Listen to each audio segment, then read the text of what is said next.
What is going on, everybody? It's episode 887 of Pop Culture Crisis. My name is Brett. I'm here with my co-host. Introduce yourself, please. Hello, Crisis Actors. It's Mary. Yesterday was a fiasco. You're correct. I am back to normal wearing a black shirt. Yeah. I will not be getting adventurous and wear gray ever again, I promise. You've worn colors before, though. It's not like, I mean, is gray even It's really not like, unheard of. Is gray a color or is it just light black? it's just A lot black. of philosophical questions to consider. And we have Tate joining us today. Yeah, hello everybody.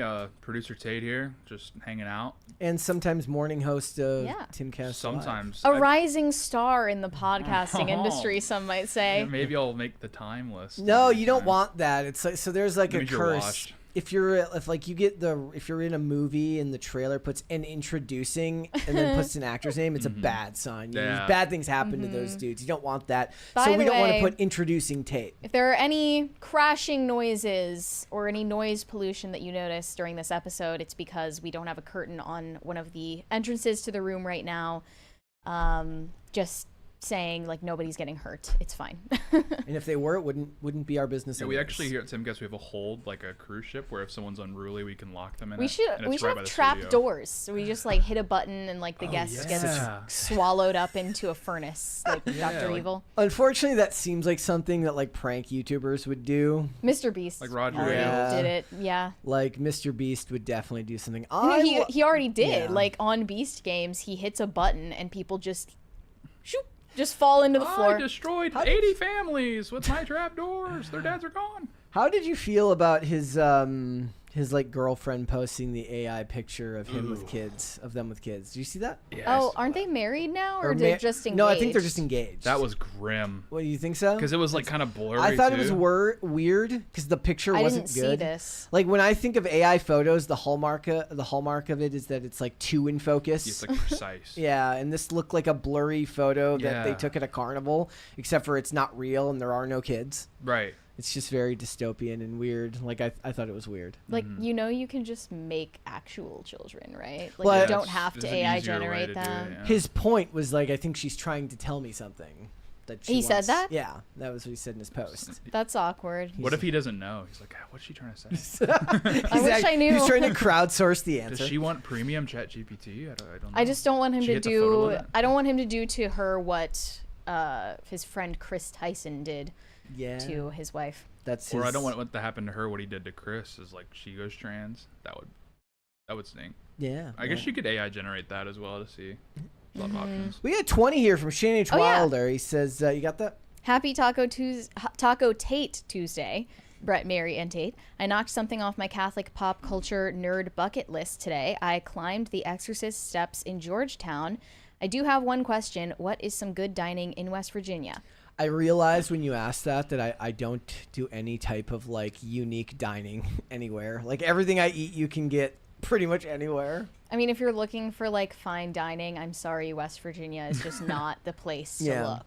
Yeah, Look in Maryland. they got a House. place called Taco Bell Yeah. in that's- West Virginia. Yes, that Yeah. is actually cream of the crop. I am glad that you got to do your bucket list item at the Exorcist steps. I remember the first time that I ran up the stairs in Philadelphia from Rocky, and I said Adrian, and like all the walkers by Oh. just looked at me with hatred and Can scorn. we do a poll today where we ask like what's the most iconic, the Joker steps, the Exorcist steps, or the Rocky steps? Rocky Keep talking, and steps. I will add this here. Has to be the Rocky stuff. In my opinion, even though I'm Catholic, I think I would have to say the Joker steps. But The Joker maybe I'm steps? biased. I think because there's I'm some Gen recency. Z. I think there's recency. There's bias recency there. bias. I've yeah. been to the Joker steps and it's not really like known. You're like, oh, that's it. Okay, that's it. It's kind of one of those where Yeah. Are it's like, people ever like taking? Did you see yeah, people there's a lot taking of Chinese. pictures? There's a lot of Chinese, a lot of There were Europeans. Chinese tourists. Well, yeah, because it's like in the taking hood, pictures too. with It's it? in Concourse, Bronx, which is like a really scary neighborhood.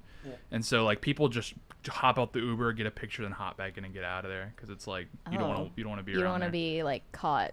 You know. But it's like I loitering. think that's the steps from the movie versus the Rocky steps. It's like whoa, this is it. Is there a fourth set of steps that we can add to this? I don't know. I feel like it defeats the purpose because if it was that iconic, it would be coming right. to We my would know mind. if there were another example, right? Okay, well, I'm doing this. Joker steps, Exorcist steps, Rocky steps. Which one is the most iconic? We'll end that at the end of the show. We will. All right, guys, hit the like button on this video, please, and subscribe to the channel if you're new here and you have not subscribed here yet already. Please and thank you. Remember to share the video and the live streams and the segments out with your friends, your family, your loved ones, people in your life that you both love and hate. The more people that you share the content with, the faster this channel can grow. It is the best way to help us. You should also argue with people in the comment section, as I see people doing in the live chat sometimes. It helps our engagement. So go ahead and do that. So what are we getting into today? Well, yesterday, Mary asked me if I thought that American Eagle was going to apologize about the Sydney Sweeney ad campaign. I said no. Now I don't know, because this thing is blowing up into an even larger story, as there are annoying think pieces being written about how characters like Sydney Sweeney are bringing back, you know, the media's focus on whiteness, how on companies' focus on whiteness. And of course, this was echoed when Billie Eilish made some very weird statement I don't at a concert. think what she said is weird at all. I think it was base what she said. No, actually. I mean, when you think of what a pop star's brand is, I think it's weird. Well, I guess if you think, like, what are you media trained to say? Yes. Right. Yeah. Also, I don't buy that, you know, like somebody like her, she's been holding on to that her whole time. She actually is like, I guess she doesn't have to be a white supremacist. She was in Ireland, right? She was talking about being of Irish ancestry. Right. A lot of people don't even consider the Irish white anyway, so. Right? There you have it. Brings up so many questions. Yeah. We're going to talk about how the media is recentering whiteness. It feels like 2018 all over again, so the advertising to follow will probably be hilarious. Also, there are millennials who are clutching their pearls over the actions of Gen Z. They believe that the reason why Gen Z is so overwrought and annoying is because they need a hoe phase. Well, it's a huge, I don't know what the opposite of a sex panic is, but an anti-sex panic. Like, I think older generations are panicking about the fact that Gen Z is having less sex. Gen Z is like, why do you care so much? Leave me alone. But I think we are right to find it worrying and have a conversation about why this is happening, because it has to do with, like, the continuation of the human race and all that. We got that. We're also going to talk about some very fantastic influencer meltdowns over the years. There's a lot to go through. I've cooked a little list of the most significant, some of the most significant. There were some examples that I really wanted to include, but didn't make the cut today, at least. Maybe we can make this like a recurring thing. We could do that on the channel. If you guys are ready, we'll go. You ready? Yeah, let's go. Ready? Ready. Go for it. So Time Magazine's top 100 influencers list was kind of a joke, and we talked about that just a couple of weeks ago. And now they have followed it up with a list of the top 100 best podcasts of all time, not just of 2025 or of the last 5-10 years, of all time. And to no one's surprise, they did not include certain, I guess they would say, right-leaning podcasters such as Joe Rogan. He was nowhere to be found on this list. And you would think if it were like maybe 10 ranked, okay, maybe we can excuse that. But 100? And the list isn't just, you know, a bunch of examples of like independent shows that you haven't heard of before. They are legacy media approved shows by mainstream celebrities, late night hosts, that type of thing. What was the one that you mentioned that was the funniest? It was like Amy Poehler's podcast, which is presented by Walmart. Oh. Wait, wasn't there going to be a Walmart streaming service at some point? Plus? Did that ever come out? Like, I don't know. Like I was all on board with that if all it was like people getting in fights at Walmart. If it was just like people brawling in the fast food. Like in the frozen food section, people are just duking it out. I would have watched that. Supposedly, the most innovative, influential, and informative listens in the history of the podcasting medium. They reflect the depth, breadth, and possibility of the medium of podcasting at its best. No. What they don't understand, let me rephrase this. They do understand. What the truth of the matter is that podcasting, I think it's because it runs contrary to the joke that goes the other direction, which is like, we need to regulate podcast mics, and like there's like a whole Instagram subgenre of like taking microphones away from people who shouldn't have like podcast mics. I'm probably one of those people. But the point is like it's democratized and anybody can do it. But what the legacy media wants you to believe is that the most interesting podcasts are going to be the ones that were created by Walmart. Right. I'm most offended that we weren't featured. I know. Obviously, but they also included NPR, 2 podcasts that are produced by the New York Times, and yet no mention of Joe Rogan, no mention of Andrew Huberman, no mention of the Skinny Confidential, which is produced by Dear Media, and they have a whole suite of extremely popular podcasts. There's even a podcast on here with somebody in a Theo beanie Von. that isn't Tim. Who So is What is going on? Ear Hustle, No Foodie Boys? Life Incarcerated. no MD Foodie Boys? Like, what kind of list is this? What the hell? Is this the worst 100 podcast of all But time? of course, Call Her Daddy was on the list. That one at least makes sense. It's in extremely terms influential. of popularity and influential status, I get it. But to put NPR on here, really? Crazy. Like, that's crazy work. I mean, You put AM radio on here? the whole point of podcasting is that it gave regular people access to equipment to get them to reach a wide group. I realize I watch back, so there's a lot of podcasts that I watch that are mainly like reviews of television shows, and they have a lot of rewatch value to me. I can go and re-listen value. I can re-listen to podcasts about, reviewing old shows episode by episode. And when I go back through and listen to some of them now, there's a lot, like there's even more umming and ahhing than me. And it doesn't matter. Like, it's not polished. And what you like about it is that they bring a certain level of enthusiasm and excitement to what they're doing, because most of the time they're not getting paid to do it.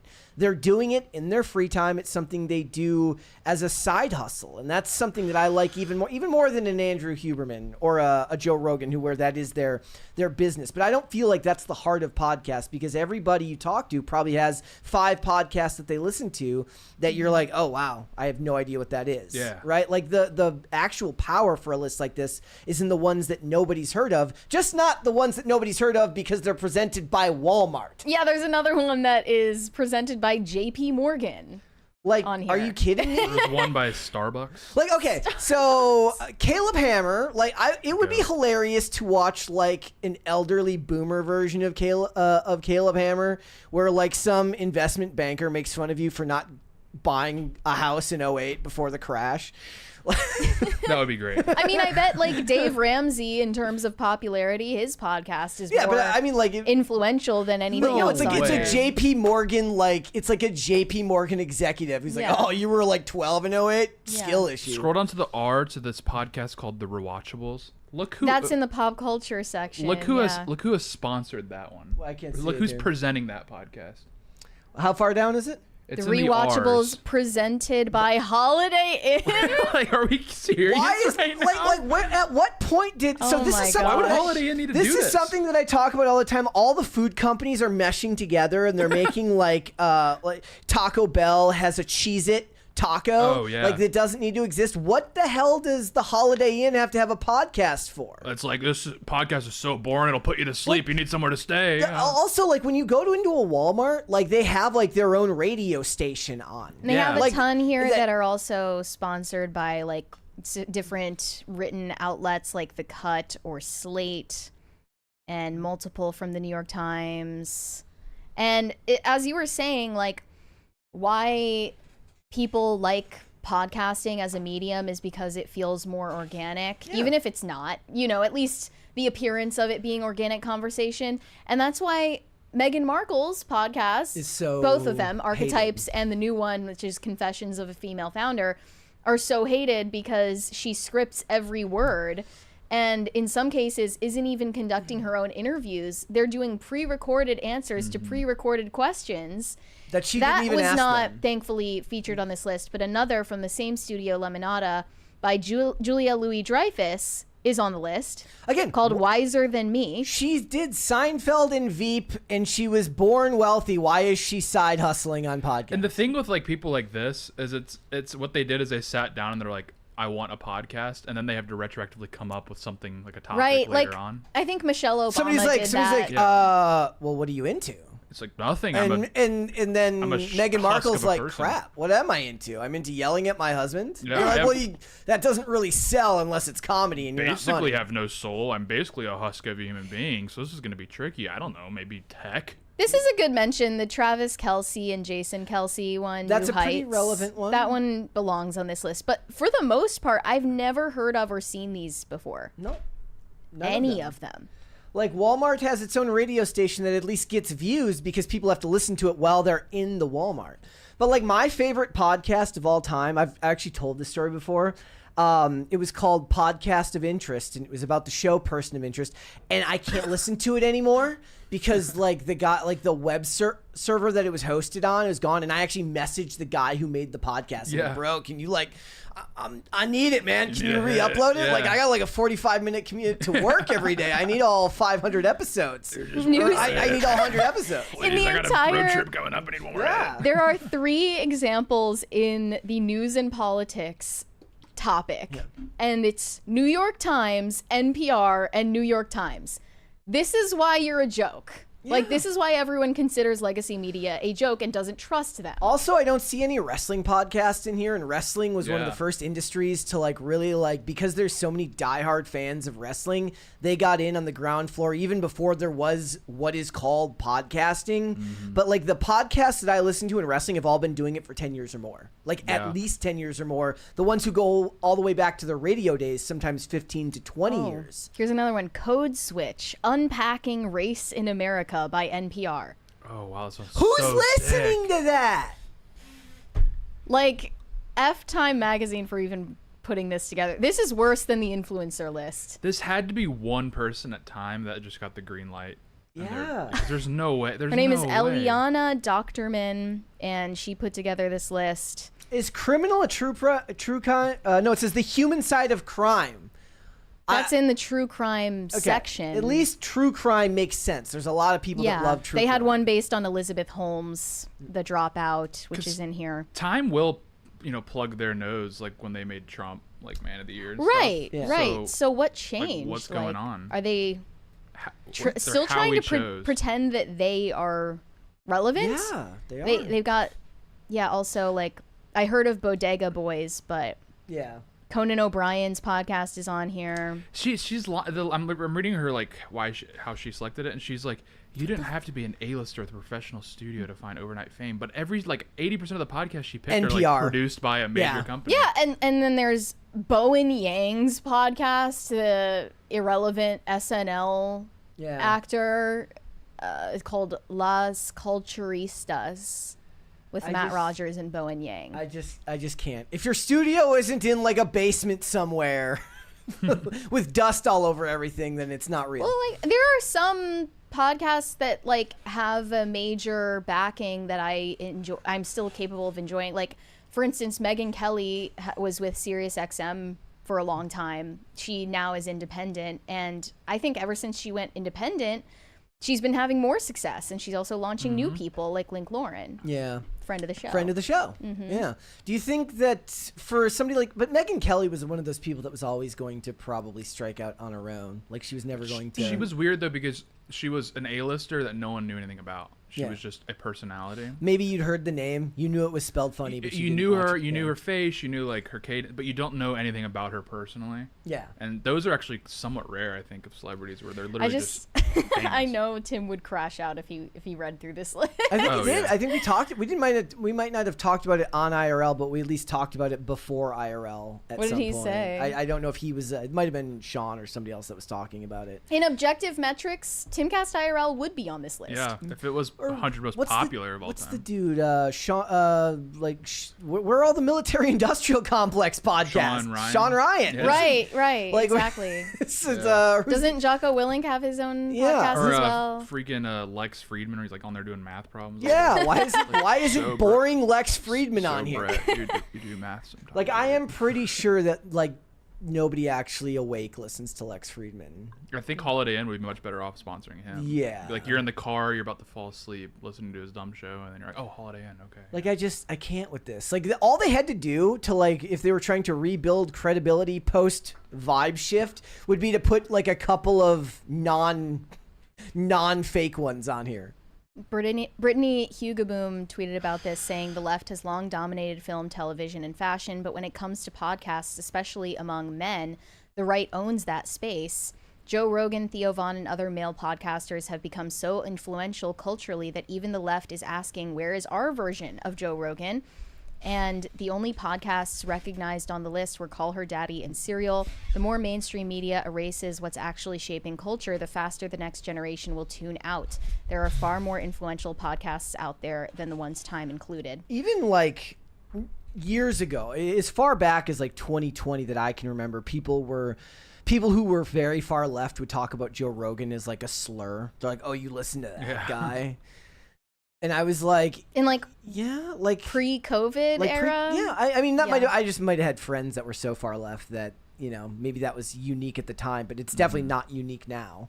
Right. And most of the stuff, and to be fair, I don't really listen to Rogan anymore, but the ones I always listened to were things that I had no interest in listening to outside of that time. Like I didn't go search out Annie Jacobs' other books other than the one I heard about on that podcast, and I would listen to her episodes, or like any of the ones with dudes from the CIA, but it's not like I'm going out and seeking out that content. Well, like 2020, they describe Rogan in the media as like this far right, you know, like Hitler podcast or whatever. And then he would listen and it would just be like, what if you had to like hop on the white lines on the crosswalk to get across the street? Like, whoa, dude. Wow. Everybody's, it's just a whole bunch of that's interesting. podcast bros trying to work out the trolley problem. Yeah, literally. All right. I do recall, by the way, us being, I think like number 30 or something in like top super chatted channels on YouTube at one point. I think it was probably during a week during like an anniversary. I don't remember, episode, but yeah, we were up there. You know, nice. Also most of these podcasts are not daily. True. They're not. They're doing it once a week or something like that, or they batch film a bunch of episodes. Yeah. I don't even see the Undertaker's podcast on here. None of this is real. This is bullshit. This is bullshit. Let's move on. Okay. So yesterday, actually, we were talking about this new form of social media content where people are filming with undetectable smart glasses, the Meta Ray-Bans mostly, and they're using this for street interview content with unsuspecting bystanders who do not know that they are being filmed for content. And now there has not only been the Meta Ray-Bans launched in 2023, but a new version called Waves, camera glasses for creators, record in stealth, live stream all day. They are now available for pre-order, and you would have no idea that someone was wearing these. So it's like the idea that you just have like a full cloud storage that you can just... I guess. Is it paired with your phone? They're connected to the internet, so you can live stream with these. Let's take a look at the ad that they put out for these. Yeah, I remember this ad was like a week ago that this came out. Here we go. Got a lot of attention. Let's watch this here. This is it. This is a spot. Nobody wants to be recorded at a party. Bro just looks like a serial killer. Yeah, what? This is why people don't even party anymore, because they don't want to be recorded. Who wants to be recorded while drunk? Clip saved. What? What is this? Is this just for sociopaths? Like in a movie that's done with like a mic drop, and it's done in like a very, very ominous way. Now you know what to watch for, I guess. Yeah, if he's got some type of tick, it's not a tick. Yeah. He's recording you. Yeah. Wrong room.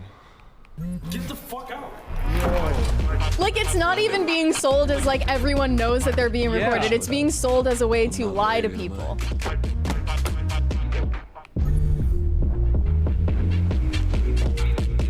And you're like watching the live chats, you know, through the glasses.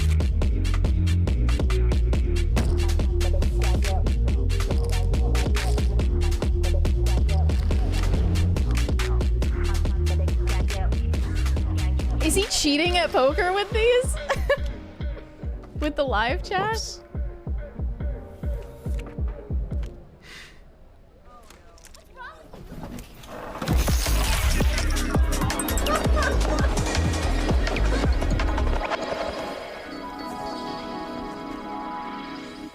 Oh, you blackmail people too? This is literally for like wannabe Epsteins of the world. Yeah. Thanks, I hate it. I was gonna ask where it was. just right there in the center. Okay. Between the lenses. Yeah. There is a community note on the ad that says recording other people on private property without knowledge or consent is illegal in many countries around the world, including the U.S. Stealth recording people is also a crime in many places in the world. Oh, no. Not like it matters, because they're going to do it anyway. And one woman responded to the ad with an example of this happening to her. An influencer who calls himself Joe Market has an entire page dedicated to stealth recording strangers, including her. This was the video that she posted. She said, "This is why these glasses or any version should not exist. I remember this interaction. I had no idea I was being filmed. This was being sent to me tonight after I was recognized. This is disturbing and makes me sick." Here we go. Excuse me, señorita. You are so wow. You are so beautiful. Thank you. Me and you, a coffee. Oh no. What you say? I just went through a breakup. Oh, I'm not looking to date. it's okay. It's okay. You know me, amigos, the friends. Alright, No, okay. Your number. Oh, it's okay. Okay. Wow. And you can go to this guy's page. I sent you his page and see literally all of his videos are recording strangers in public, even people who are like at their jobs. Gosh. Like he asked a cashier if she's an organ trafficker at the top there. That one. What is this? ¿Eres traficante de órganos? No, ¿por qué? Es que te robaste mi corazón. Just peak brain rot, right?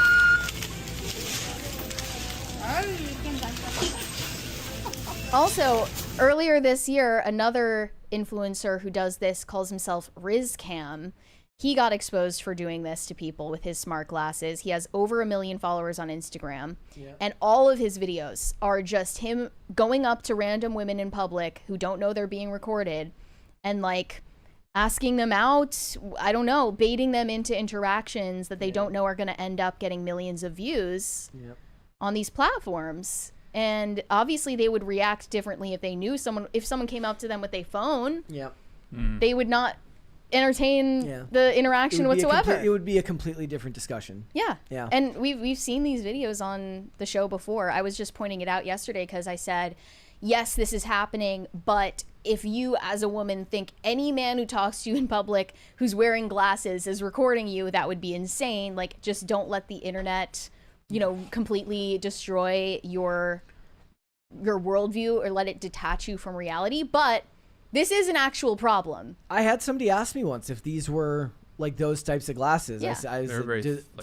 I from what I understand, the ones that were Ray-Ban had they were like noticeable in the corner though, but they might be different from now. This is just so It's like creepy as If hell. you're like pervy. walking past someone, you won't notice it. Yeah. Yeah, And the fact you can live stream with those is crazy. yeah, I don't think that was a feature that was advertised for the Meta Is there Ray-Ban anyone glasses. that has an interesting enough life to like live stream 24/7? Well, I was asking you earlier about remember the life recorders that people could wear as necklaces like a couple years ago? They were advertised. We talked about it on the show. They were Yeah. called Friend, and it's this pendant that you wear that records all of your interactions. It listens to everything. It watches everything you're doing, and it talks to you throughout the day because it's your friend that you take everywhere with you. Oh my gosh. And of course, they claim that they're protecting user data and everything. But we looked into like the kid who founded the company and was looking for investment. He was just a total freak, obviously. And Mark Zuckerberg predicted that smart glasses are going to replace smartphones by 2030. He said, smart glasses are going to become the next major computing platform. They will gradually replace phones by 2030, much like mobile devices surpass computers without fully replacing them. Meaning that you can use them to talk on the phone too.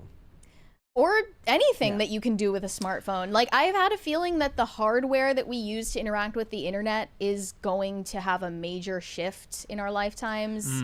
Yeah. Not even in the distant future, probably within the 2030s. Maybe this is it. Maybe it's something else that we don't know about yet. But something that is a precursor to Neuralink. At that point, too, it's a matter of how cost effective they are because they're going to break easier than your cell phone even because you're not going to... And now you're going to go out and you're like, why is everybody wearing glasses now? Nobody had freaking glasses on before. And after that, it'll be reusable contacts. Oh gosh. Yeah, That's when you're cooked, true. because at least like you could have this situation where you're about to have like a discussion that's off the books and everyone's like removes their glasses and puts them in a box or Right. something. But if everyone's in context, it's over.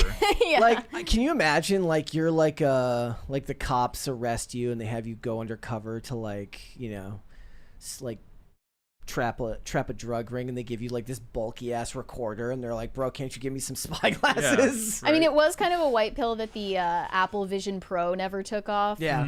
You did see people in public with them sporadically here and there, but then it wasn't really popular after that. Like, at this point, like, I'm guessing that all undercover cops use stuff like this. Well, Like, that why must wouldn't be they? that must be what I suppose they can't, like, if the undercover whole cops point. or undercover journalists like James O'Keefe are doing. Yeah. Well, no, Yeah. but at a certain point, cops, like, if we're talking about something as serious like that, they would, if they're scanning for wireless frequencies, they wouldn't do that because that would show up really easily. But like, But if you're Project Veritas- every time James O'Keefe tricks a dude into going on a date, Yeah. like he's wearing those He glasses. has crazy game. Yeah, Yeah. he really does. Pulled like half of DC. Yeah. And people are like, I wonder why Gen Z is put off of, you know, just letting loose in social settings. Why don't they drink? Why don't they party? Why aren't they having normal milestones? because in life? every time they interact with someone, they're like, "Are you recording Yeah, me?" because the Yeah. threat of being recorded in one of those private moments on Snapchat has been around for at least a decade Yeah. or longer, actually. And now it's even more prevalent with technologies like this. Yeah, and I mean, it's kind of always like one of my biggest pet peeves is when you see somebody recording somebody in public without their consent. Yeah. Like they do it to dunk on them for whatever reason, Yeah. and that's one of those things where it's like, what like possesses somebody to do something like that? And it's never made sense to me, and now it's just gonna get a million times worse because you don't have to do it surreptitiously. And then the most annoying person on the planet is always going to hop in the comments and point out, like, technically it's legal if you're on public property. It's like, Like, yeah, that doesn't mean that's that you're not- a good person. Yeah. This is not a debate about legality. It's about the ethics of doing It's it. about treating other people like human beings, you know, who deserve some level of basic respect In privacy. and privacy. Like, if you're out in public and not on social media, you do actually, you are entitled to a certain level of Yeah. privacy. Like, that is still part of your Whatever private happened life. to hang up and hang out? Yeah. It's a lost art. I just yeah, those videos are creepy, and it's crazy how many views and how many subscribers content like that is pulling right now. And of course, it's, you know, going to be allowed on any Meta platform because They want why you would to they do it. not Yeah. want you to augment your Walking content around. with their technology? Talking to my glass. Oh, Jarvis, enhance, please. Jarvis, please kill this guy. Thanks. All right, what would you guys like to see, cringe or cute? Tate, what do you say?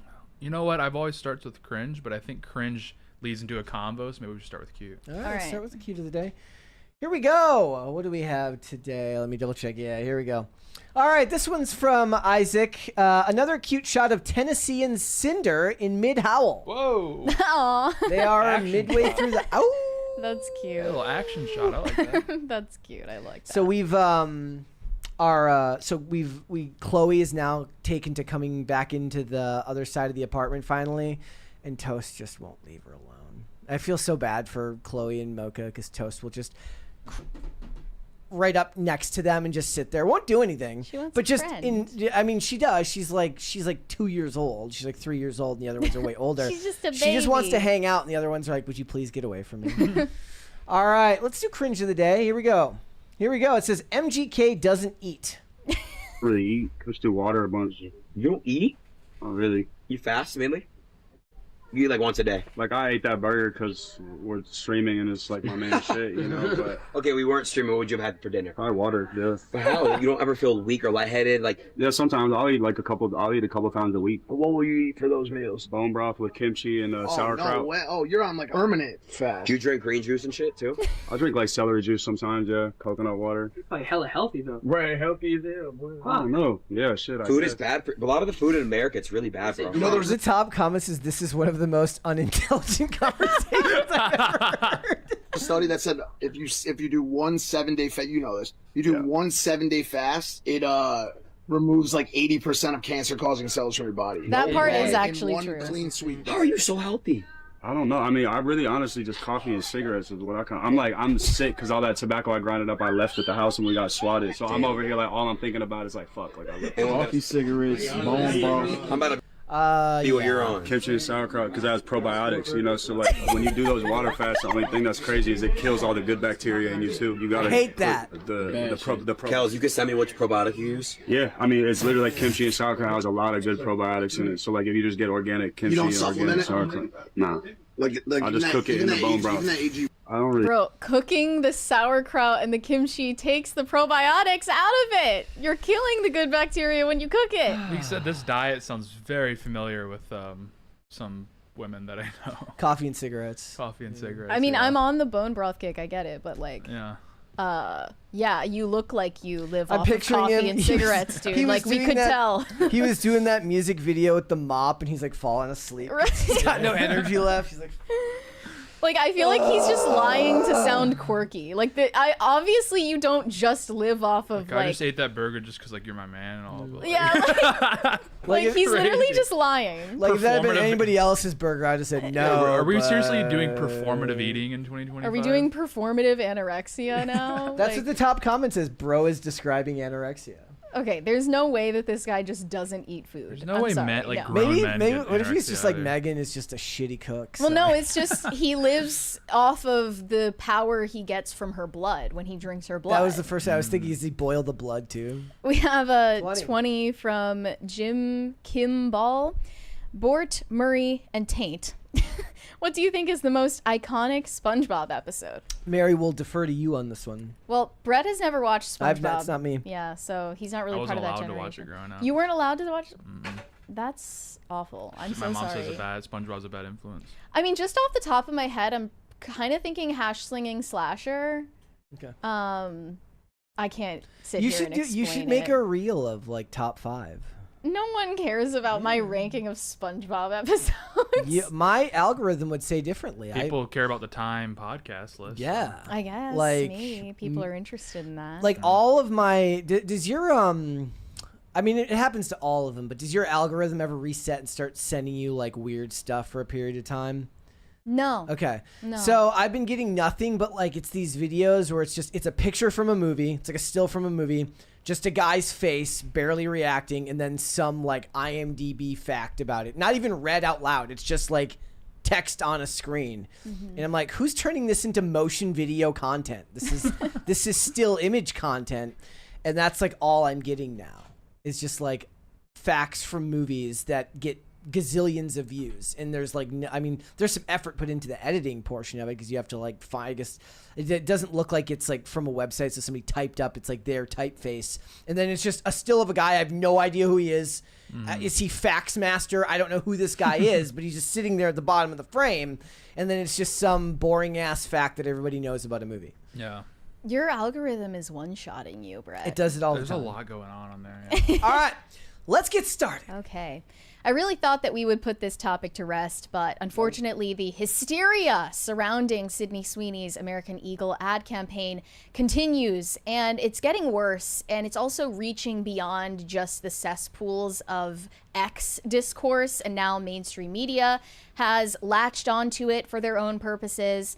They believe that this is a sign of a rise in white supremacy, because of people's interpretation of her lines in the commercial about genes, the double entendre of the pants and your genetic code. And Doja Cat has even jumped onto this and made a parody video of Sydney Sweeney's commercial in her TikTok recently. Yep, hold on, here we go. Genes are passed down from parents to offspring, often determining traits like hair color, personality, and even eye color. My genes are blue. So I guess she's putting on that accent to imply that, you know, any white person who is proud of their genetic ancestry is an ignorant hick. Yeah. I mean, that's been the double standard in Hollywood for a very, very long time. This is Yes. nothing new. Like it's actually kind of sad. Like I feel like if I had been hosting a podcast or doing something like this back in 2019, I'd have been very fired up. But nowadays, I don't give a fuck. I don't. Now, Billie Eilish is catching some of the backlash as well, because at a recent concert in Ireland, she addressed the audience, and she herself happens to be of Irish ancestry. This is what she said. Well, as you guys know, I'm Irish, so it's cool to be here. I am not from here, obviously, but it's really cool to come somewhere and like everybody looks exactly like you. Real, it's so true. She just said that she enjoys being in front of an audience that looks like her and has a similar ancestry to her. And one of the comments said, racist. Oh, so she's a white supremacist then. This is awful, racist, and xenophobic. And yeah, they just thought this was some kind of racist dog whistle. You can't help people with that level of brain rot. I don't know. I mean, look, I didn't think Trump's second term would be this good, where you have these like pop stars and models coming out and endorsing like race realism 6 months in. This is another one. This is getting wild. Billie Eilish's ethno-nationalist arc begins now. We got Nazi Billie Eilish before GTA 6. Literally.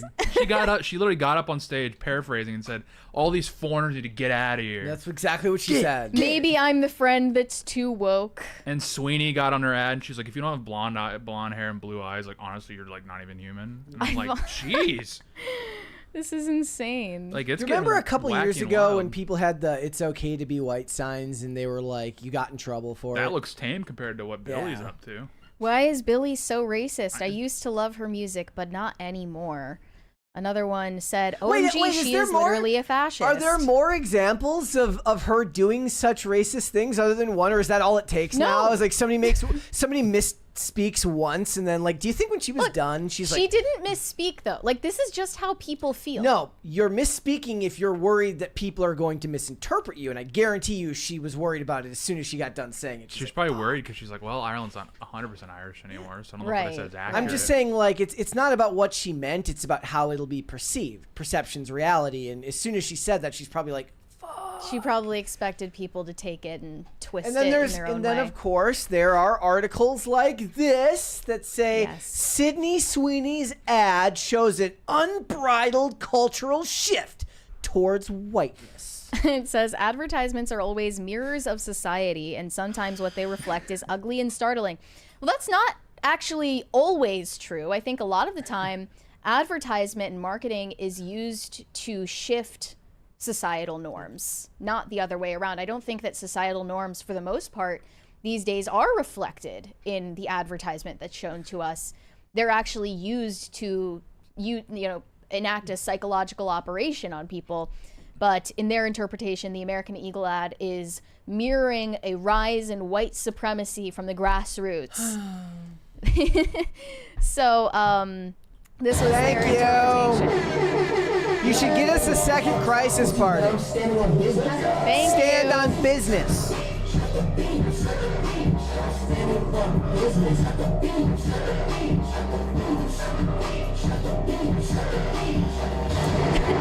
They went on to say, in these videos, Sydney Sweeney exudes a sort of vintage sexiness that caters to the male gaze. She embodies the near mythological girl next door, beautiful but low maintenance, sexy femininity that dominated media in the 90s and early 2000s. Together, the campaign feels regressive and not retro, offensive and not cheeky. The advertisement, the choice of Sydney Sweeney as the sole face in it, and the internet's reaction reflect an unbridled cultural shift toward whiteness, conservatism, and capitalist exploitation. Sydney Sweeney is both a symptom and a participant. Can we back it up a little bit there to the middle part of that? Go back to the part about it being regressive. Can you reread that?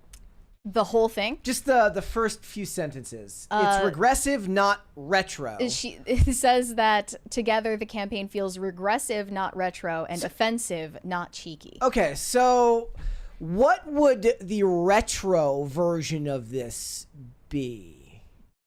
Like how do you Sabrina Carpenter probably dressing up as a 1940s pinup girl. And that would be different. considered retro without being regressive because It's for the girls and the gays? Yeah, because of Okay. the audience that it attracts, perhaps. Later in the article, it says, I cannot blame Sydney for financially benefiting from a system. Yes, you that can. You just is blamed going- capitalism. that is going to exploit her either way. Still, her willingness to participate in such an obviously damaging and, depending on who you ask, dangerous advertising campaign as the latest American Eagle collection is disappointing. Cry harder. It's actually true. It's like if you are a psychopath who like hates everything normal, then this is dangerous to you. This is absolutely horrifying. Yeah. Seeing this ad is like a normal, pretty, conventionally beautiful woman in an ad that like is just They can completely never involved actually. in They being can never political. actually tell you what's dangerous. I would about be it. horrified if I were like a dysgenic freak. This is like a 5-alarm fire. It went on to say later, ads are always mirrors of society. Again, no, they're not. And sometimes what they reflect is ugly and startling. Popular American culture is indisputably becoming more puritanical and more conservative. Where is the evidence? Yeah. What You're planet telling this is me puritanical? you're telling me an entire ad campaign that is about tits is puritanical. What we just had for the last 5 years. I'm the is conservative puritanical. Puritan here. I Yeah. was the one who was saying that it leaned way too much into, sexualizing the product. I don't think that you should have to sexualize a product to sell it. Obviously, it works, but there's nothing puritanical about it. Like, Right. if it's not appealing to me as the conservative moralist, like I basically time traveled here from the 90s, then I don't see the argument for it being puritanical and conservative. It isn't just that far-right ideology is proliferating on the fringe. Our entire cultural ethos has moved further right, allowing for this sort of content. Young women are being radicalized through so-called clean skincare and healthy eating. Internet slang once used exclusively by women-hating incels is mainstream. That actually is true. I remember back in the day when nobody had heard of the term trad wife. And people are unabashedly self-identifying as fascist on public platforms. can They're you go referencing back- the recent Jubilee debates. An advertisement that so many are condemning as a eugenics dog whistle fits into this movement. Sydney Sweeney and American Eagle deserve scrutiny over this, but so does our own crumbling and fractured American culture that made this possible in the first place. Can you go back to the part about clean eat? Like, what was Yeah, that? they say young women are being radicalized through so-called clean skincare and healthy eating, aka the girls who watch Alex Clark's podcast, The Culture Apothecary, and like use beef tallow moisturizer Okay. and like think that RFK So- is handsome. I don't So know. what they're saying is like, it's okay to be into beauty products as long as it's like Neutrogena and stuff loaded with chemicals. I'm so confused right now. Yeah. I just saw actually a reel from some influencer who was saying, I went to this new like cute Instagram worthy coffee shop in my area and I looked around and I started getting worried. I started getting nervous because I saw they sell beef tallow moisturizer in the store and there were no gay flags. And if there is a coffee shop that doesn't have a gay flag, like you just know that it's run by conservatives. It's like when they talk about if you see an American flag, it's coded as Nazism. I sent it to Alex Clark when I saw it because I was like, this is so up your alley. Like fear mongering about beef tallow moisturizer as a sign that like fascism is on the rise. Like, I don't know. Is there any merit that we can give to that argument? There always is truth like nested There inside is, of this. right? Is like, oh, taking care of yourself, that is actually will make you more right wing. Yes, Well, yeah, this is because true. they tell you that working out is bad for you because Right. you like. It does well, make you know you more why? right-wing, Because like, gyms are statistically more likely to show up in neighborhoods with a lot of money, Yeah. and since wealth inequality clearly skews one way, remember when they were saying that what was it? The sun was racist because or lawn care was racist. I mean, the don't sun remember. is racist against white people. It Yeah. hurts our skin. The basically anything that can be boiled down to nothing equals out to 100% even statistics can be skewed as racist in a country that has one demographic that outweighs the other, meaning that there's more white people in this country than there are in another country. Brett, I just sent you that link on Instagram. I feel like we really need to unpack this together. It was so insane. Okay, here we go. I'm just gonna put it right So here. she's boycotting this coffee shop now. Today I went to a really cute new girly pop coffee shop, or was it? So it's a brand new coffee shop in this mountain town that I'm staying in. It's kind of a lot of things in one. It's a pottery studio. It's a refillery where you can refill all of your like home goods, like dish soap and laundry detergent. It's a home goods store. And it's a really cute coffee shop where they put like edible flower sprinkles on your foam lattes. It's really, really cute. So I'm a girly pop. I'm the key demographic. I'm shopping around this new coffee shop. My husband says that it feels like he's been teleported into an Instagram, which I get it. I feel it. I understand the vibe. But I'm loving it. It's supposed to be a feminist space. They advertise as made by girlies for the girlies. And I'm loving it until, bum bum bum, are you ready? I see this on the shelf, beef tallow. Not for cooking. Definitely for slathering all over your youthful skin. And I wonder, what kind of girly dystopian psyop Gen Z coffee shop is this? Where am I? And because of the commodification of things like third wave coffee and natural and organic goods. What's third wave coffee? I'm sorry. I don't even know. I've never even heard of that. Is that like? I've never heard of that. Is that like third wave feminism? Yeah, I don't know. That was the first time I'd heard that before.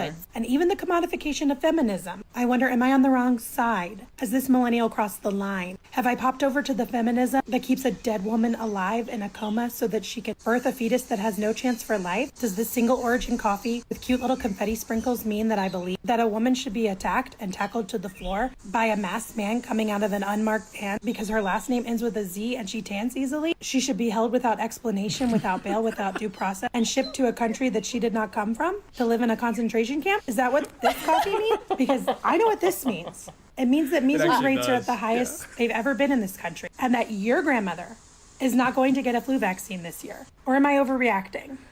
Or is that what this means? Because No, Asheville she's is not. a very confusing place. I have seen more cyber trucks here than I have seen anywhere. And this is the place where all of the whites converge. The Maha, the Christian nationalists, the missionaries, the yuppies, the liberals, the educated, the artsy, This is like an ad. the hippies. They're all here, and I'm scared of all of our intentions. What does beef tallow mean to you? It's a really cute shop and really cute coffee, but what kind of feminism is this?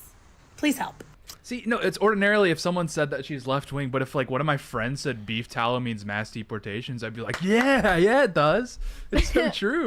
Third wave coffee, by the way, just refers to coffee emphasizing higher quality single origin farms and light roasts to bring out distinctive flavors. Every aspect of her personality has some deeper meaning connected to some weird form of progressivism. If I like, buy that a has to foam be... latte at this coffee shop, that means that I'm supporting ice raids. It's like, yes, it does. Like That'll be $5. Like I wish that we lived in that And that'll world be that you're $8. talking about. That'll Like be I $8, wish please. that we could live in that mythological universe that you just created in your mind, but we don't. Buying this green St. Patrick's Day coffee will keep Ireland Irish for Billie Eilish. I can't. Yes, that sounds awesome.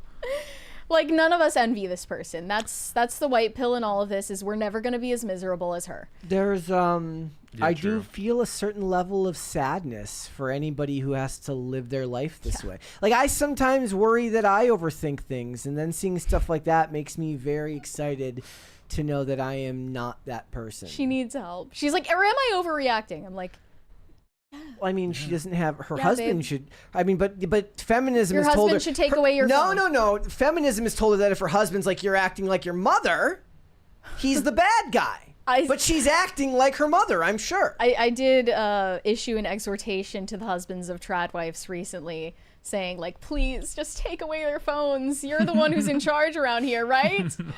We don't want to see their posts anymore. Please do us all a favor. So she's like, there's no pride flags outside, so that's a All the bad comments were sign. saying like, if you go to a girly pop coffee shop that doesn't have like, you know, the gay trans BLM flag in it somewhere, you're gonna know for a fact it's run by Gen Z fascist girly pops. It says if there's no pride flag or decor at a super aesthetic coffee shop, I'm immediately suspect. Doesn't have to be much. Just a sticker on the window will work. But you know, that is actually a good sign. If like the yuppies are shifting rightward, that's a better sign for the culture. Or maybe the shop just opened and like they don't have a flag budget yet to like buy the flag they need to keep you from burning down their building if something goes wrong. We have a 20 from the Manic Mustache. Let's just go into super chats from here. Late as usual, but apropos to great jeans and bad pants. When I was a carny, I got catcalled by a woman who said, "Mama's got some clothes to wash and I can't find my washboard. I'll tell this story to my grandbabies one day. Stay toxic, my friends." There you go. We want more carny stories from you. This is fascinating. I still believe that most of the progressive battle we see today was manufactured by Big Flag to try and recreate the pride flag every 2 to 3 years, along with the 10,000 other flags. I mean, there's Trump flags. There's like 10,000 different Trump flags you can buy now. They're all just as cringy because, like, why do you need 5 different flags? There's like, where I live, in the neighborhood that I live, there's these 3 houses that are in a non-stop flag war. They all have these huge flags outside, and 2 of them appear to be Trump supporting, right-wing people, and one of them, every week, it's a bigger flag that says, like, science is real. And I'm like, don't you have rent? Like, right. How do you afford that? Flag is huge. Yeah. Like, there's no way that you just have the money to just be buying new flags all the time. Maybe they're making them from scratch. You don't know. This is all Big Flag. TX Goliath said Matt Damon, Planet of the Apes, Lincoln Memorial Steps. And big sticker as well.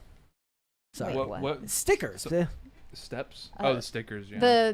The Rocky's Lincoln Memorial Steps in Planet of the Apes. Rocky steps are winning as of right now. You could have put the steps from the Continental in John Wick at the corner of the not iconic of enough. The street. Rodolfo Morales said, "It's a me, Rodolfo. Was playing some Mario Kart earlier today and still feeling the fun vibes from it. Have some coins and have a great Tuesday." Well, thank you. Well, I want to know what type of feminism that entails, okay? Because maybe it's no type of feminism and you're just searching for feminism everywhere you go. Is there a guy because you're insane? Is there a guy's version of this? Like it's like, oh, you're an Xbox player. It's like, I see a dude. He's not using a PS5. He's probably lifting. It grosses me out. No, Xbox people. Right? Well, people. I'm putting in quotations for the record. Shane H. Wilder said, "It doesn't have to be fine dining, just food that won't give me dysentery. I've just had Taco Bell every meal since I've been here. I say while eating cinnamon twists and would like a change. LOL." Yeah, I mean, it's not going to give you dysentery. There's nothing special that comes to mind. Let's do one more. Wyatt Kaldenberg said Elad used 60s slang 4 times last night by saying he got laid. Laid means to lay someone on a bed and have, I guess you didn't say the word sex, with them. He laid her on the bed. He laid me on the bed. Men don't get laid unless they are gay. I'm confused. I've never What heard happened people debate last night? over why was Elad talking about getting laid?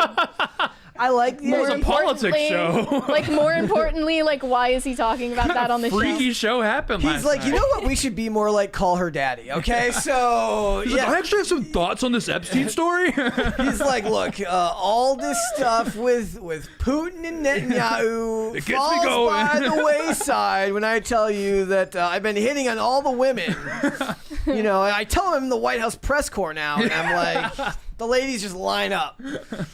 Let's hold off on the rest. Okay. We'll come back out, especially after that one. Let's All move right. on. Yeah, that was a lot. So there is a lot of, I would say, justified hand-wringing about the absolute state of Gen Z young adults today, particularly the fact that they are having less sex as young adults than any previous generation recorded in history. And this is actually statistically true. It's proven, though the numbers vary depending on what study you look at. One in 2021 found 30% of Gen Z males and 25% of Gen Z females aged 18 to 25 reported having no sexual partners in the prior year. And another study in the same year from UCLA found that 38% of Gen Z individuals reported no sexual activity in the past year, a notable rise compared to Millennials and Gen X, where less than 10% of those aged 35 to 44 reported similar levels of sexual inactivity between 2016 and 2018. The proportion of young adults with 2 or more sexual partners also dropped from 23% in 2011 to just 10% in 2021. It's because both the guy and the girl are like, she's got glasses on. I don't know if look, I'm not ready to get into the adult industry yet, so I'm going to just hold off. Well, you know what? No matter what, they're going to blame COVID for it. But so there is now some sort of oxymoronic sex panic going on surrounding Gen Z, and it seems like from the online discourse, Gen Z feels like older adults should stop peering into this historical anomaly that they're exhibiting. They feel that it's invasive toward their sex lives or lack thereof for millennials to be talking about the fact that Gen Z is having less sex. And one of them said, "It's always sex, sex, sex with these people. I'm crying." Like, you go have sex if it's bothering you so much.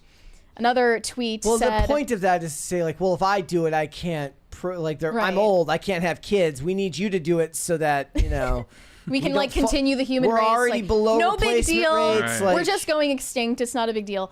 One theory as to why Gen Z is having less sex was that everyone is so concerned with aesthetics and being perceived in their bodies and not the experience of having sex itself. And I believe that that is just a nice way of saying most of Gen Z is self-absorbed and insecure and anxious and risk averse. Yeah. And a lot of that is self-perpetuated. Even the video from the Waves glasses thing. I'm like, when was the last time you saw a party like that for like? Yeah, literally. Another response said... Like, does Gen Z play beer pong? I have no idea. This is from a Zoomer. Gen Z is having less sex? Yeah, maybe because we're too busy trying to survive late-stage capitalism, unpack generational trauma, and pick the right filter for our breakdown. Well, that's why he's having problems. Another one said, "Girl, we're having less sex because these men are Nazis." That's probably... So these are the chronically online takes, but Right. the first one was speculated good. reasons about like why this is happening that actually hold any water are probably related to pornography, social media, the fact that Gen Z is just generally detached from having social lives. They're drinking less, partying less. They are reaching life milestones at later ages, including the ability to drive or their first jobs, for instance. So that just is a kind of a package deal. But the solution to this, I promise you, is not encouraging Gen Z to go through a hoe phase, which was one of the purported solutions from a 35-year-old millennial woman on TikTok recently. She says, Gen Z is conservative and cranky because they never had a hoe phase. Hoe phases teach empathy. So let's take a listen to this woman's argument for Gen Z embarking on a hoe phase like she did. Teach empathy. You need your hoe phase to truly learn the depths of empathy. I believe that one's hoe phase sets you up for a life of being empathetic. Let me explain. When I say hoeing, I mean simply doing things for the plot. And that's what Words don't mean that anything hoe phase anymore. is all about. Is like, is this person the person you're going to be with forever? Maybe not, maybe. But, you know, just have fun, flirt, have a good time.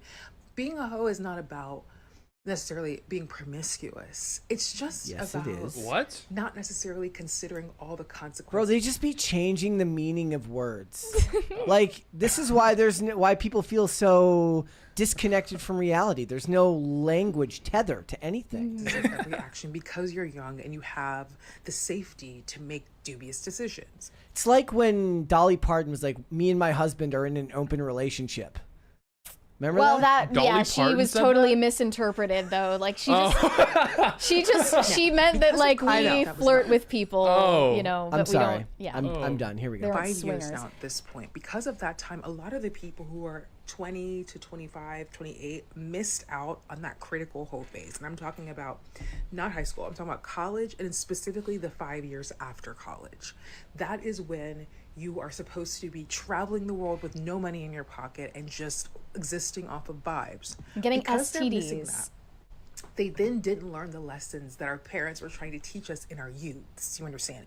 I learned empathy from my parents during my hoe phase because I realized that all the lessons they were trying to teach me, I understood where they applied in my real life. And I was like, oh, now I understand my parents' point of view a whole lot better because I've been in the world. I've hoed about, I've just done things, and I see now why they said what they said. Just admit these The kids aren't having that realization moment. They're not learning the lessons that are meant to be learned during the hoe phase, during that 18 to 28-year-old time period because they're already collecting That's a whole the decade. attitude of the person who has done it all without having done decade. it. And that leaves a big gap for empathy. Because empathy is really the process of understanding another person's actions because you yourself can put yourself in their shoes. But if you've never lived a life, if you've never gone and been a hoe, if you've never traveled, seen things, done things, then there's no way for you to really put yourself in the shoes because you don't even know what shoes they got. You didn't even know they had shoes. You didn't even know it existed. So if I had any advice for young people, like I told my 28-year-old friend last night, I'm 35, and I was like, girl, why are you going home? It's Wednesday in the city, in the summertime. You should be out on the town making out with a stranger. Like, that's what it's all about.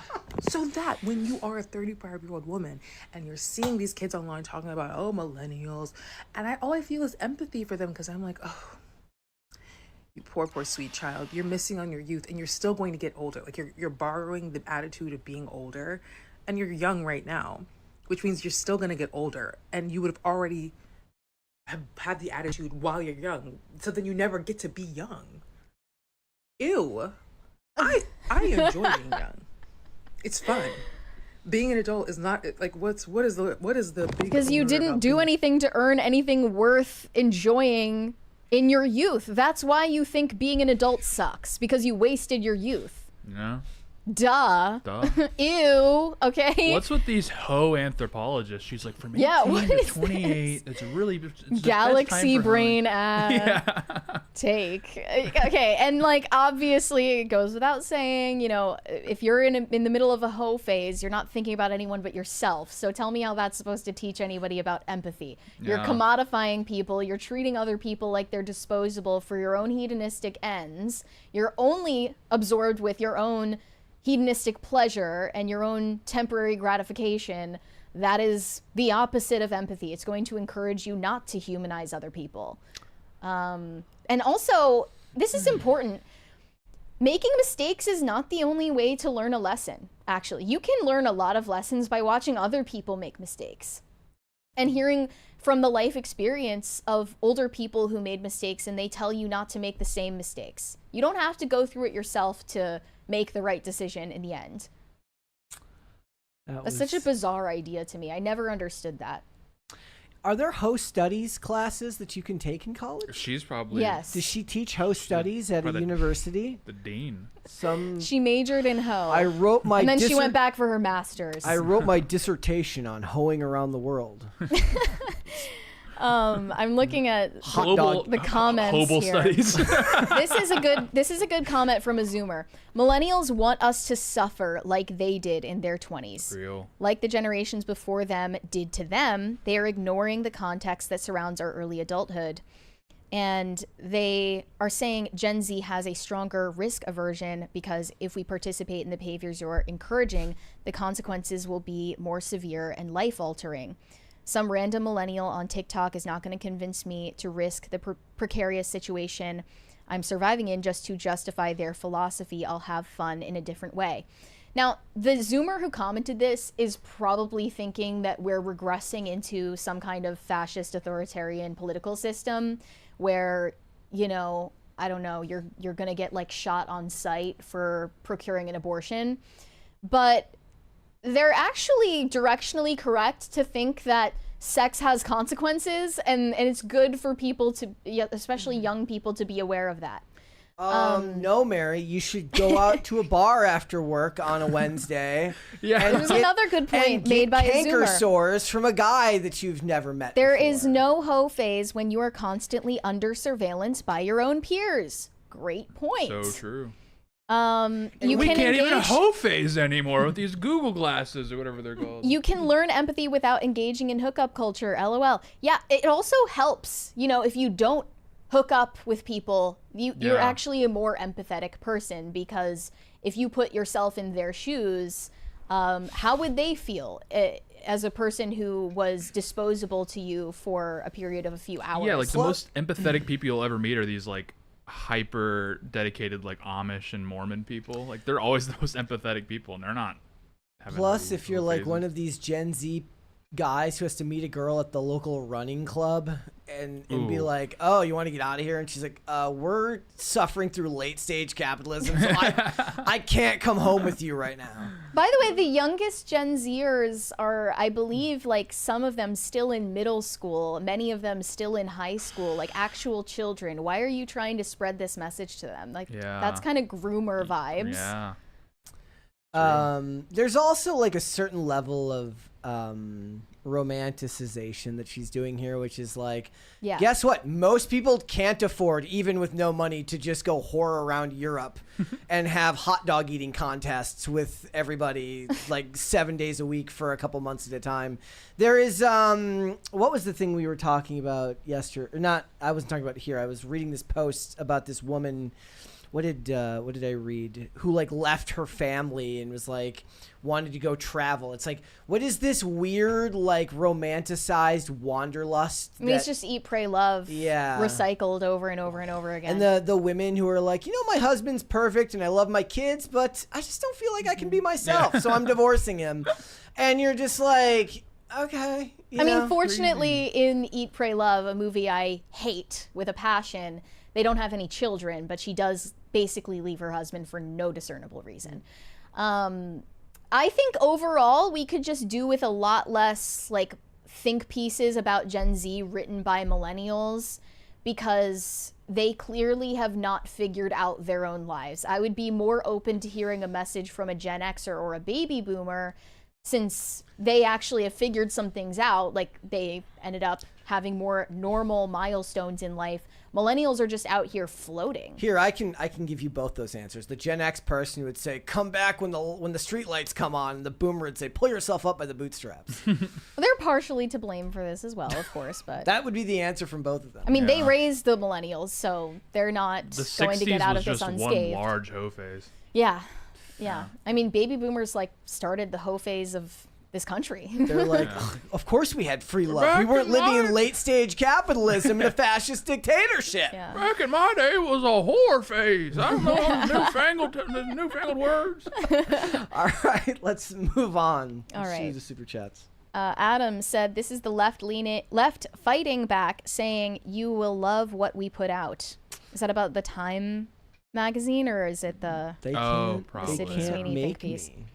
Shane H. Wilder said, I should say that the Exorcist house, which is now a private residence, is right next to the steps, which is cool, and Holy Trinity is right up the road. I always laugh when people buy these houses from, it's like whoever bought the Breaking Bad house, and they're like, why is everybody coming to visit? I thought of the same thing about the Twilight house. It's where like the Cullens live in the movie. People obviously go there all the time, and they hit the call button on their intercom system, and these people who live in the mansion are like, leave us alone, like we don't want you to make TikToks in our front yard. Well, too bad, you bought the Twilight house. I don't know what you expected.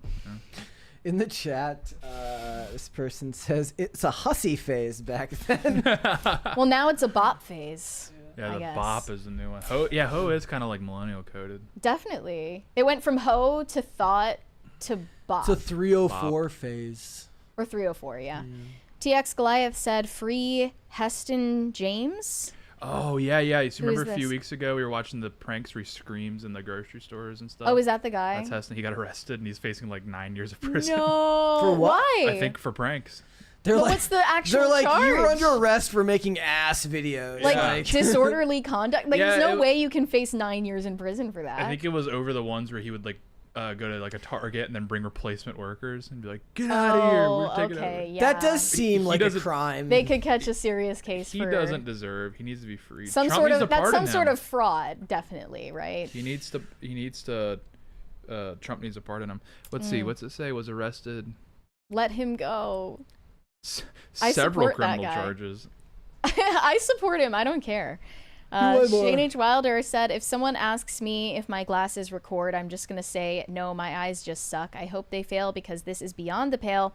I mean, I don't know. I think that they are going to reach more mainstream adoption. It's just that they're kind of pricing most people out at the moment. Yeah. But if you think about it, the Meta Ray-Ban glasses are cheaper by far than any smartphone currently. I don't think that they're like $400. They're not going to be universal. Like everyone has a smartphone. I think it'll be like probably like a quarter if people have the Google glasses. Or Still whatever they're too called. many. Oh, Way, totally way agree. too It's many almost for my worse. comfort. It's almost worse because then there won't be the like societal norms will change. Right. It'll just be like everyone's on guard at all times. Can you get them prescription? I'm guessing you can. I would assume that's the whole Yeah. point, right? Like that's the real stolen valor here is the people who put on fake glasses.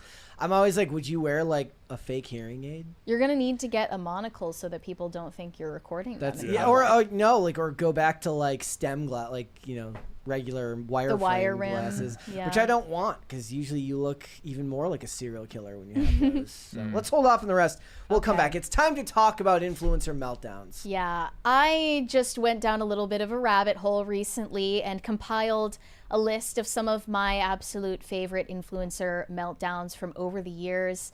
We are past the influencer golden age when people still cared about drama between YouTubers and closely followed it, and it was like covered by the mainstream media.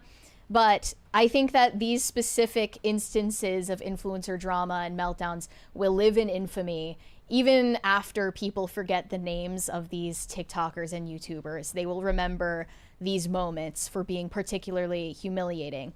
The first of them is by a TikToker named Michaela Nojira, and she ranted to her TikTok followers about how hard it is to be an influencer. Streaming harder than 9 to 5. Let's see. see. Know. You know, I'm feeling like a fucking asshole today, so I'm gonna clap back at people because I'm tired. I'm so tired. Every single day, I get up at 6 a.m.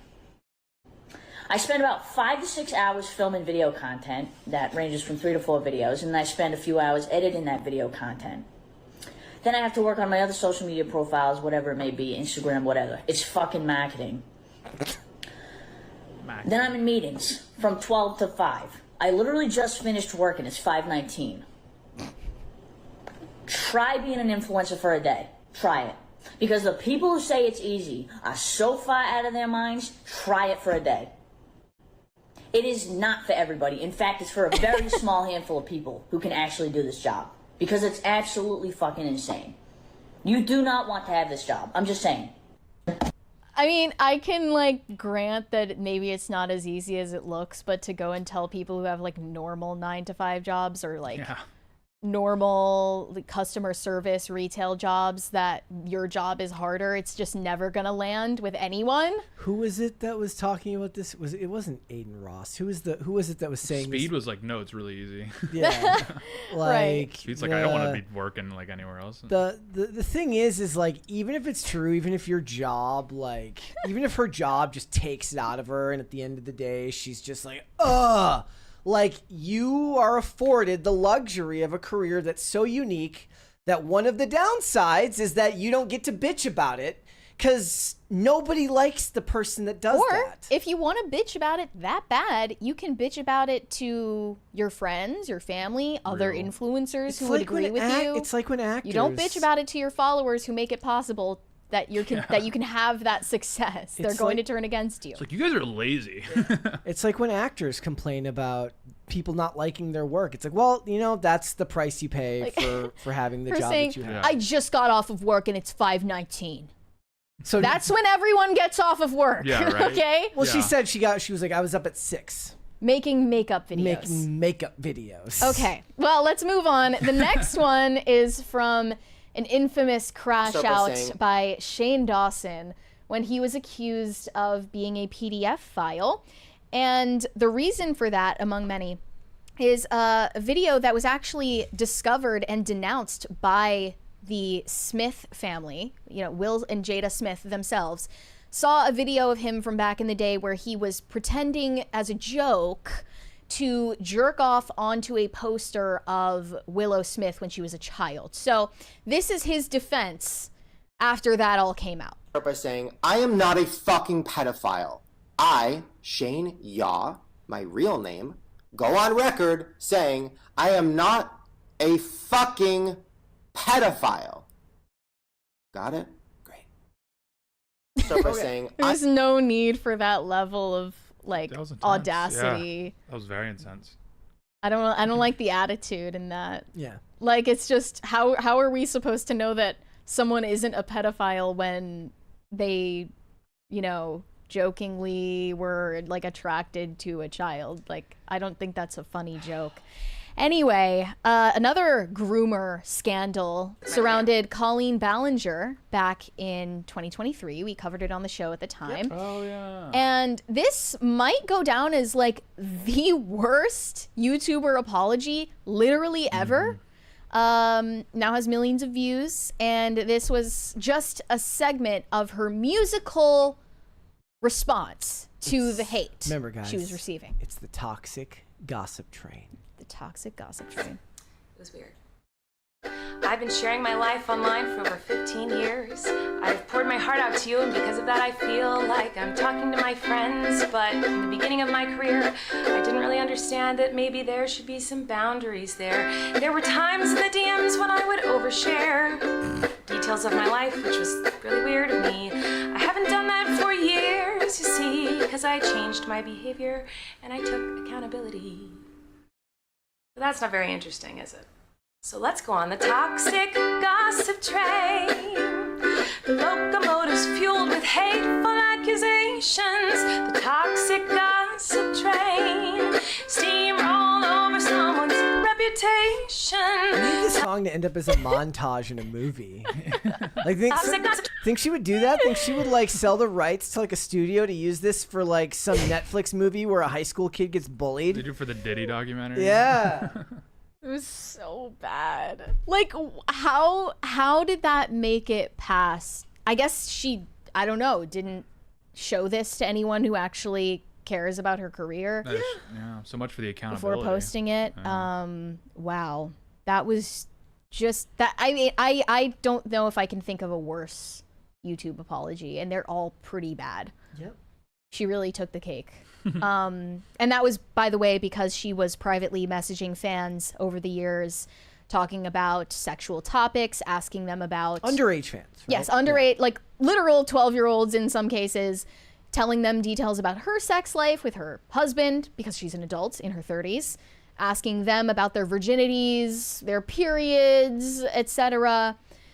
That's all documented and true. And then she made that song that is 10 minutes long to defend herself. Yeah, I don't know if it was monetized.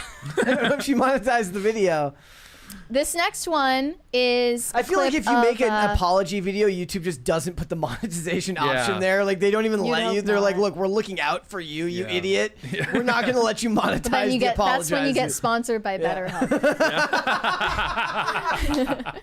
Okay, this next example is from 2021, I believe, when Charli D'Amelio was like the biggest TikToker. I haven't really heard much about her since then, but she was bemoaning the fact that she wasn't going to reach 100 million followers on TikTok within a year. No, that's the worst. Even if I hit 100 mil a year after hitting a mil. Was the 95 not enough for you? Well, I was just like saying like even number. Well, right. Even if I hit the end. You rarely see them include the end part where she just does the like tongue out at the camera. I feel like this is the type of video people think of when they think of like you can just get famous for nothing. Like, this is the type of thing where it's like there's nothing interesting or inherently talented about it. It just you just kind of exist. Well, she's a dancer, like, you know, that's a talent. She was part of one of the original TikTok hype houses, but as a result of this video, she lost 1 million followers. Actually, I remember this. Since we just did the Charli D'Amelio one, can you skip to the next TikTok in this compilation? This is Zoe Laverne, who was also TikTok famous at the time, having a breakdown over the fact that Charli D'Amelio was about to pass her in followers on the platform. Is there like a video of like PewDiePie doing this when he was in his beef with T-Series? No, because he had a sense of humor about it. Well, there was also like a mass shooting, and they that. And then he's like, all right, enough. Muddied the waters. Okay. Talking about this for like an hour because it's just so like pathetic that like she just comes in and like almost passes, like she's so close to passing me and everybody's reminding me that she's gonna pass me, and I just want to prove this bitch that I am better than her because I am Zoe fucking Laverne and I am literally the star of TikTok, and TikTok is putting me down and boosting her up, and I'm about to go to TikTok headquarters and strangle their necks. to be known as like, oh, like Zoe Laverne is nothing now. Like I don't want them to call me irrelevant. Like I don't want to be. I'm literally crying. Is I am Zoe effing Laverne and I am the star of TikTok. That's a bold claim. Well, she did end up being irrelevant. Did she ever go to TikTok headquarters and wring their necks? Yeah. Well, Natalie Reynolds is another streamer slash TikToker who just recently ended up showing up at the Not his TikTok parent? headquarters because she was pissed off at them for banning her. Gosh. Okay, this next example is a video that has since been deleted by makeup YouTuber Tati Westbrook in the infamous Bi Sister scandal. And I swear, at the time, this was a topic of conversation like when I was in high school at the lunch table. Like people were talking about Bi Sister. This is just the most famous line from that video that she made about James Charles. Here's what he said at her birthday dinner, no less. Like, I thought around his parents that he would not behave this way. Like, it was just like, no big deal. Like, sucking dick and cock. Like, I'm just like, oh my God. Time and place. And you did it at my birthday dinner. And I made excuses for you then. You were talking in detail about things you wanted to do to the waiter. And when I said, James, he's straight, your response was, doesn't matter, I'm a celebrity. So freaking gross. And you said that in front of my family. In front of my That's childhood enough. friends. That's enough. That was a 45-minute video that she posted at the time, and it was just followed by a total. I think it ended up being called Dramageddon 2.0 at the time. There was an original Dramageddon, but that was Dramageddon 2.0. Okay, the next one is Gabby Hanna, who unfortunately, since this clip was in the middle of some kind of fugue state, like mental breakdown, she seemed to be going through some sort of episode of psychosis. This predates that. Whole video or at 10 seconds? 10 seconds in is the worst part, yeah. Private fucking DMs. I'm not going to expose what people have told me you've said behind the scenes. I'm not going to show you the facts and the evidence because I'm 29 fucking years old. And I'm not going to sit down and make a video with screenshots exposing my bullies. These are bullies. These are high school fucking bullies. And they want to come at me and say, you're 29 years old, how you're acting? Fuck you. You're in your fucking 30s. Almost all of you attacking me. And I'm not saying a fucking word to anybody. And you're gonna say I'm painting myself as a victim and I'm trying to ask for attention? I have not said a fucking word publicly until another video was made about me the week I was putting out my fucking EP. Abusive people do is they will deflect onto you as hard as you can. Point the finger, pull the... That's when she went into a little rendition of one of her original songs. What If I'm a Monster song?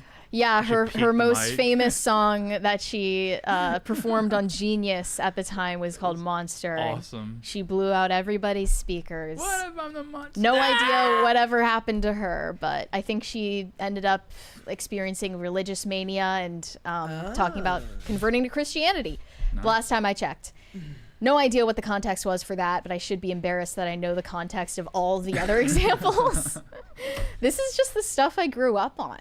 Like, this is what I watched. The life cycle of an online celebrity. This is what I watched instead of, like, The O.C. or, like, Dawson's Creek. You That's know? too bad. There was at least something to be said that back in the day what you watched was, like, curated and written by actual writers and not just mental illness and narcissism run amok.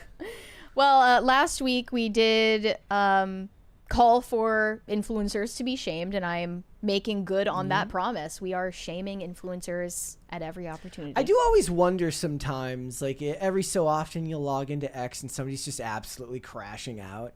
And I wonder what they're thinking about. But you catch them mid crash out and you don't even know what stemmed from it, you know? Like I think that there's smile and wave. There's an unspoken understanding, I think, for people in the space that to reach a certain level of success, you have to, in a lot of ways, put yourself out there in a manner that's going to be oftentimes not bad for you, but you're going to show your bads. Like, the people love to see the crash out as much as they love to see the success from people. And the average person just isn't willing. Like, I'm always surprised by the amount of women who will go online and just share utterly embarrassing stories about themselves. And these aren't even like influencers per se. But Yeah. like, you have to be willing to share unbridled stupidity of yourself. And I agonize over pretty much everything that I say and do. So I can't imagine, like, at a certain point they're like, I'm the brand, I'm the face, I'm just gonna act however, and then when it doesn't go their way, they crash out. No, people enjoy watching the crash out more than they enjoy Yeah. seeing someone rise to success. That's almost the point, you know? Yeah. Following someone when they're doing well to eventually see it all come crashing down. Like, that sucks. Yeah. Like, that But sucks. it's sort of an ugly part of human nature. It is, and the internet. And they bring it on themselves most of the time. If you look into the stories about like why these people were crashing out, it's all entirely avoidable situations, Remember such as the- like grooming your 12-year-old fans, like that, you know, you could have not ended up in that situation easily if you had a moral compass. Remember when we did the video about Fuzi at the airport? Fuzi too. Yes, he Yeah. was like in the middle of his own psychotic Crash. break. I mean, he's a crash out dude, And he though. was That like- like his thing. He was at an walking time airport bar, right? And he started chatting up this woman, and I think that he ended up like leaving his stream, and they like had sex in the airport bathroom, which is illegal, I think. Yeah, No, it's illegal. Yeah, it's definitely illegal. Yeah. I don't even think it's the FAA that makes that illegal. I think it's just Nope, illegal to it's have just sex in illegal, public. Period. I think it's just Then tough. he ended up going missing. Yeah, well, it's just tough for these guys because Josh Block has perfected the public crash out, that like world of t-shirts, that like no one else can really do it like him. I just how are you gonna crash out? You know, there's the goat out there. Some of these people did survive it, you know, like, I mean, James Charles has had his fair share of controversies, and as Yeah. long as you just keep pressing forward and don't address it, It really is true. people Like, if will you just forget. If you just, well, it's not even that people will forget. It's that you're banking that more people will not see it than will. Which True. is like, if you just keep going forward, I'm always surprised when they apologize, because it's just like, keep going. Then you're going to get the people, Yeah. the stragglers in the next videos comment like, oh, you're just going to pretend like that shit didn't happen? Yeah. Yeah. They're just going to pretend like that shit didn't happen. And honestly, career-wise, that's probably the best move for all of them. Mm-hmm. Like, just keep going and pretend like nothing happened at all. Jeffree Star actually did it the best. He just left LA and sold all of his Birkins and started raising yaks. Nice. Like, I He's imagine living his best life in Wyoming. I imagine that when I'm working at a gas station again someday, I can be like, well, at least I didn't have like a epic crash out on the way out. Like, I mean, you could just for the sake of it, you know, for the plot. like it's like For the plot. I'm not even Yeah. crashing out. You actually have to psych yourself up beforehand. We were so excited. Slur. We can't were wait to both crash out. close to going postal last week, I think, when there was construction going on in here. I mean, but that wouldn't be an on-air crash out. Right. That would be like, because that would be the type So of thing. eventually you're gonna snap. But it is one of those things. Like, you see the influencers who are like, it's so hard being me. And it's like, bro, there's just the people that watch you are just normal people. Try being That an have- influencer for a day. Try it. Like, there's literally like a Jelly House song now that's like streaming harder than 9 to 5, making fun of the fact that everybody knows that, you know, even if you thought that's true, shut the fuck up. Yeah, exactly. Because Real. nobody. It's also just not smart for your business model Yeah. to Yeah. complain about how hard it is to be an influencer, even if it is. Okay, let's finish up these super chats. It's like, did anybody go to that to the iShow? Who had the school? Who had the Kai Cenat. Oh, yeah. Who had the? Did anybody? Streamer Did anybody crash out and University. fail? Like, they got an F in Kai Cenat. I didn't Streamers keep up with University. that or like whatever I happened would have with thought that. I would have saw reels if there was like chaos going on. Right. I think it kind of just went without a hitch. Nice. Like, okay. I Unless like. it hasn't happened yet. I mean, I like the idea that there's somebody who's so bad at it that they turn that into their brand, though. Like, That's what I thought. I failed Streamers U, and their whole brand becomes I'm a failure at streaming. I was And really it becomes- considering putting in an application, but the questions were just so stupid that I couldn't even like come up with an answer for most of them, and they weren't even written in proper English. Yeah. There were typos all over the application. I mean, that's what I want. Fitting, I guess, Like, this isn't. I'm for the like I said, target audience.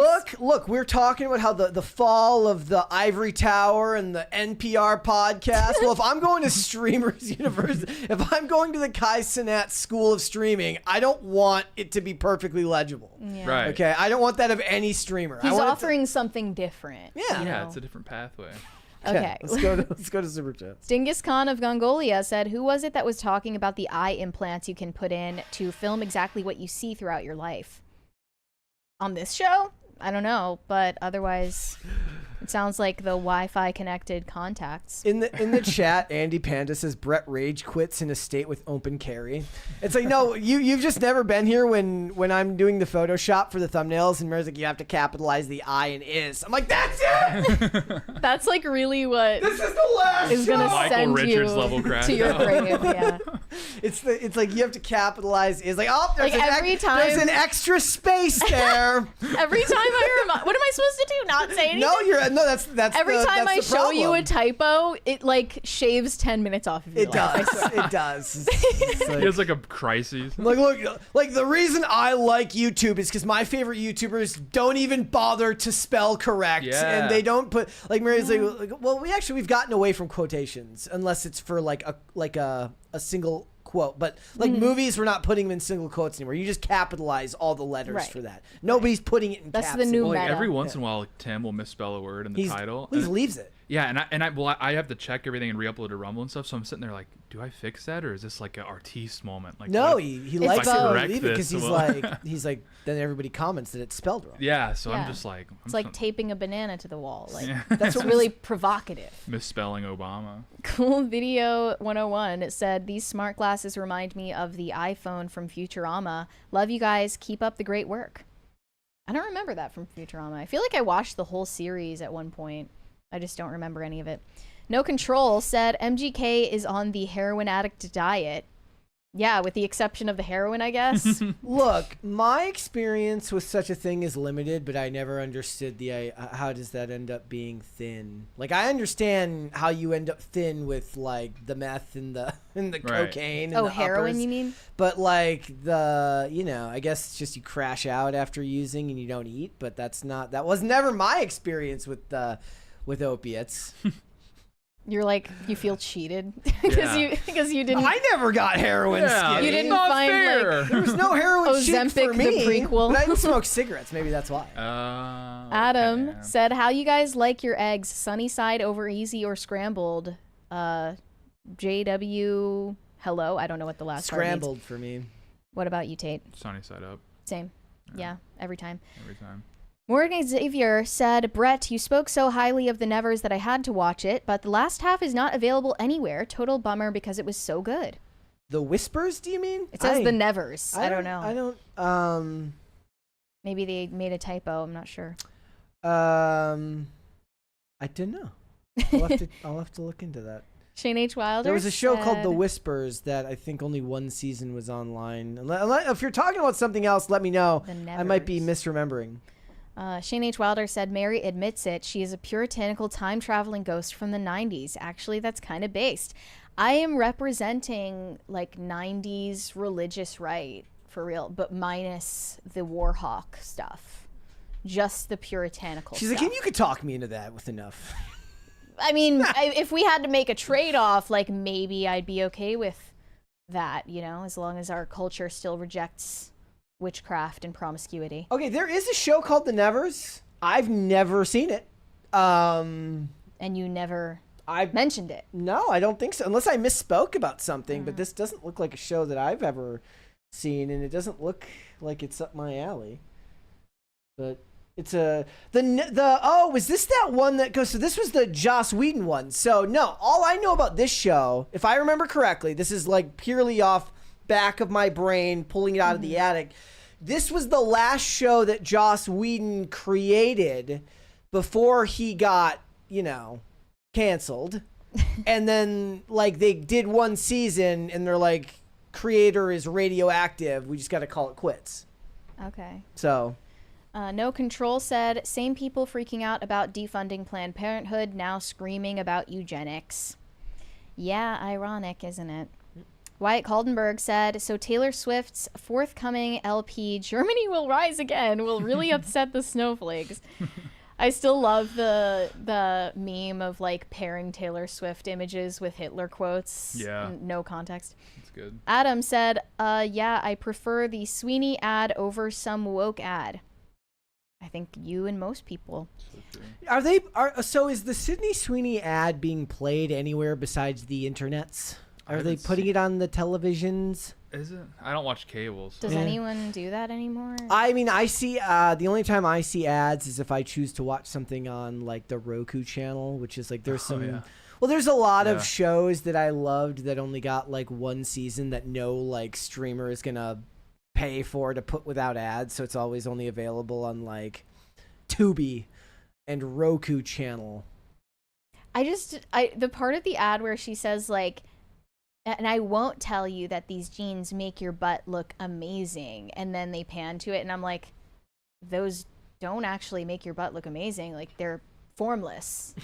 It looks like a blob. Yeah, like if you were wearing skinny jeans or bootcut jeans, I would say, yeah, sure. Sorenko Productions said the beef tallow to, what is this? Oh, Jenna Slide pipeline is real. I hadn't heard that one before. Well, you know, Alex Clark has probably made a documentary on such a thing. Alex Clark is radicalizing young women. Yeah.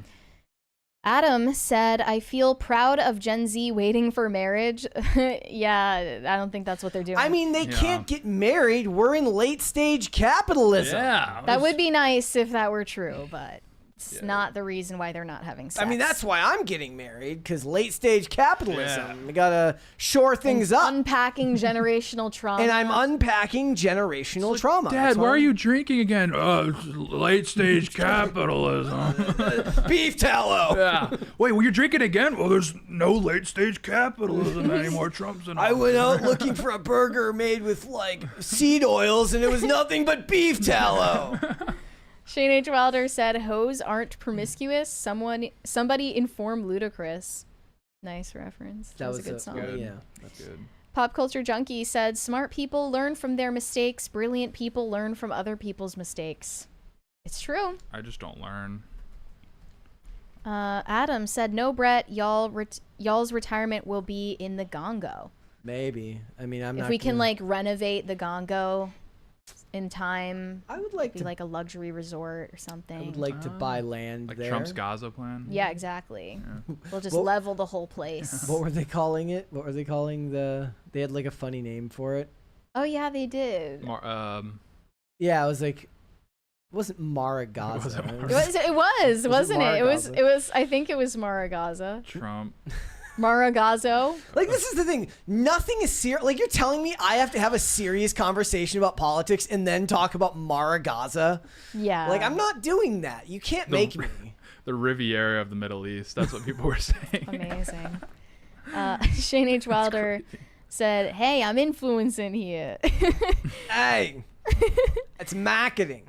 It's marketing. You lived in New York City, right? Yeah, for a while. Did you see like influencers in the wild like doing their thing? Yeah, and like if you go to like the Village, you'd see them everywhere. Just recording themselves, like walking around. I mean, yeah. They would record. They have like a drink they're reviewing, or you'd be like, oh my gosh! Every time you go to like an upcoming restaurant, like every fifth table would have a girl with her phone propped up. It's like, oh my gosh, you got to try this, guys. Does nobody have like a food influencer mini tripod to put on the table, or is it always like propping it up? Those exist. There's this one chicken, this new like Korean chicken restaurant. It's called like Kodako.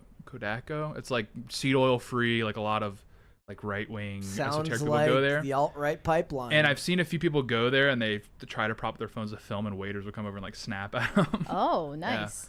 As they should. Yeah, so there is some hope out there. I get why the restaurants allow it, because like it's obviously good PR. Yeah, I mean at a certain degree for like fine dining, it's actually better to keep it quiet. Right, yeah. right. Not that I would know, but that's so I've been told. 200 Watt Studio said, if I owned a restaurant, I would totally comp a meal if Mary stopped in.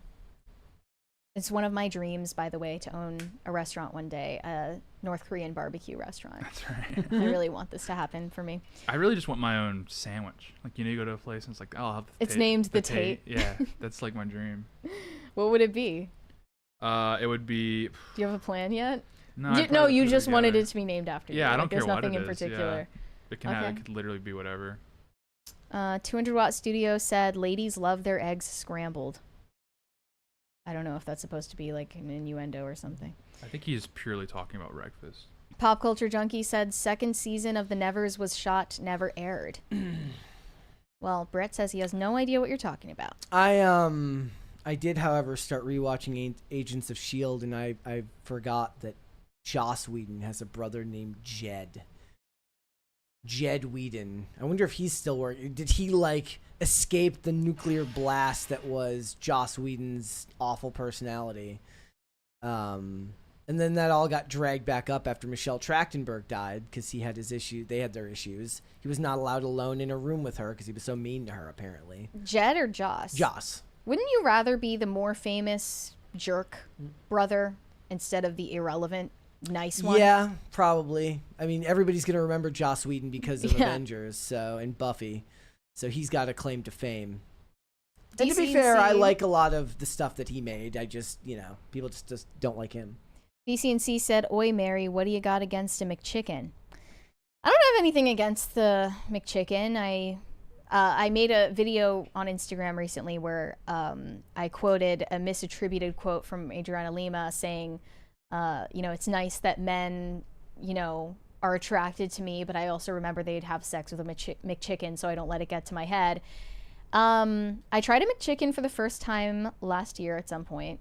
Really? It took you that long? Yeah, it did take me that long because I'm a Chick-fil-A girl, and it was fine. I don't know. I'm never gonna buy one again, probably. Yeah. Nothing compared to the fish fillet. And Fish fille's fire. Yeah, and I would rather go for Chick-fil-A any day, for sure. Yeah. Nothing against it though. No Control. I do have something against the McRib though. I tried that when they brought it back, like last year. I think they bring it back every year now, but not worth the hype. There's a great theory where it tracks perfectly with like the lowest point of pork prices. That's when they drop the McRib. They just use like all of the refuse, like all of the dregs from the meat processing all the plant. Good stuff, yeah. And then they like print the grill marks. The printed grill marks for awesome. me are like where I no, can't. It's printed bones. Wait, really? Yeah, because it's like a rack of ribs, so it's like fake bones. No Control said, "How could you have sex while there is late stage capitalism in the Congo?" That's literally what I'm trying to tell everyone. I think they would like entry level capitalism in the Congo. That's why things are so bad over there. Right, like they exactly. Just have stage. They don't even have stage. They just stage there. I think we're gonna have to get John McCain in on this and liberate if we're not careful. Agreed. Like sometimes you just got to do what you got to do. Greg Duvier said Brett's honeymoon is going to be in the Congo. It's the vacation of every woman's dreams to go to the Congo. He flew me out to the Congo for a romantic weekend. That's what Olivia was waiting for. When you go to her Instagram and she has Gongo highlights, she's like, "Oh, it's out of my price range." Exactly. Yeah. No Control said Mary's North Korean barbecue with white Morgan sauce. I don't know what that means. I did see a video on X the other day about a guy like exposing fake steaks at restaurants where he's like cuts into it and he's he's like, yeah, it's what fake. Do you mean fake. And they're like, he's been raising cattle for 20 years. I'm like, so you're telling me I'm only gonna know it's fake if I've been raising cattle for 20 years? Yeah, I used to work at a deli. It was like, or as a butcher in New York, and we had meat glue that you would use. No. What does that mean? It's just like if it's like let's say if it's like a cut of chicken or a cut of steak and like a bit of it's just kind of come off. Okay. It's just like reduced fat. They call it meat. It sounds really gross. Oh, so like it's not glue. So then once it cools back down, it's gonna be stuck back to the steak. So it's not like all right. That's not that bad. Terribly artificial, but the fact that it's called meat glue would just make you like gag every single time. Wait, what does he mean by saying that the steak is I not saw, real? This is like, the what do you video mean? I saw. So it's fake. So this is a steak I got at a steakhouse in Weatherford on my way to a cattle sale in Kansas. What is he doing? I should have known at first because it's really hard to get an 8-ounce fillet that's truly a fillet because they just don't get that big in animals very often. So you're telling me I have to have like that insider knowledge to you have to get a ribeye or nothing? You're at a nice steakhouse just tearing your steak apart. I should have suspected something. I ate a little bit of it and I thought, man, something's not right. So you can definitely tell this is glued together. Probably a sirloin that's been tenderized and glued together to look like a fillet, not a fillet. Ew, he's picking at the seams in the meat. The meat glue. It's gross. It's a thing. Yeah. That's gross. Yeah, people say like Look, gelatin as well. I'm just going to pretend that never happened. I'm going to act like I never saw that video, and I'm going to enjoy whatever fake meat I eat at a restaurant. I don't care. People say that the Taco Bell meat has like sawdust in it. Don't care. Oh yeah, Didn't ask. My uncle worked there, and he said like the person in the closing shift would have to put this bag that was like this pink bag, and they put it in, this is the 90s, and they put it in warm water before they leave. So then when the morning crew would come, it would be a bag full of ground beef. What? And I always thought that was like, oh, that's a crazy uncle story. And I remember looking it up, and they were like, yeah, that's just a standard thing. practice. That's a thing. It's like a slime that turns into ground beef. The 90s, I don't know if they still, maybe they use real beef now. But see, I'm still not Maha. Like, nothing can make me jump Taco on Bell's that bandwagon. fantastic. I don't McDonald's care. Is great. Chick-fil-A is great. And everyone's like, don't worry, like RFK is just gonna make Taco Bell healthier. So like, I don't care. Yeah. I don't want it. You think I'm going here Leave to me like alone. improve my life? And you know, it's obviously going to be more expensive the more it costs. Why do you think the restaurant uses seed oils? Right. Because it's cheaper. Imagine like you literally. show up and they try to use that as their advertising. Like, we've got new healthy Taco Bell for you, and everyone's like, And I it's don't want your twice healthy. the price that we had before. You're As like, in- and can also, I pay extra for the non-healthy stuff? Yeah. They've been like inflating their prices like crazy for years now, Yeah. especially in cities, 'Cause which you're thankfully doesn't affect us. You're not going there for a dignified experience. When No. you go to like a McDonald's, you feel like you're like cheating or something. You're like, no, I'm not here. Right. Like you bump into someone Makes you know. me feel it's- like Andy Byron. yeah, you're like, if you see someone you know, you like duck. It's supposed to be an undignified experience, Yeah, okay? I don't- Except for Chick-fil-A. Chick-fil-A, Well, 'cause yeah, they're that's nice to you. respectable. Yeah. You can go inside and eat inside at the Chick-fil-A and not feel like you're doing anything weird. I feel that way when I go to Culver's.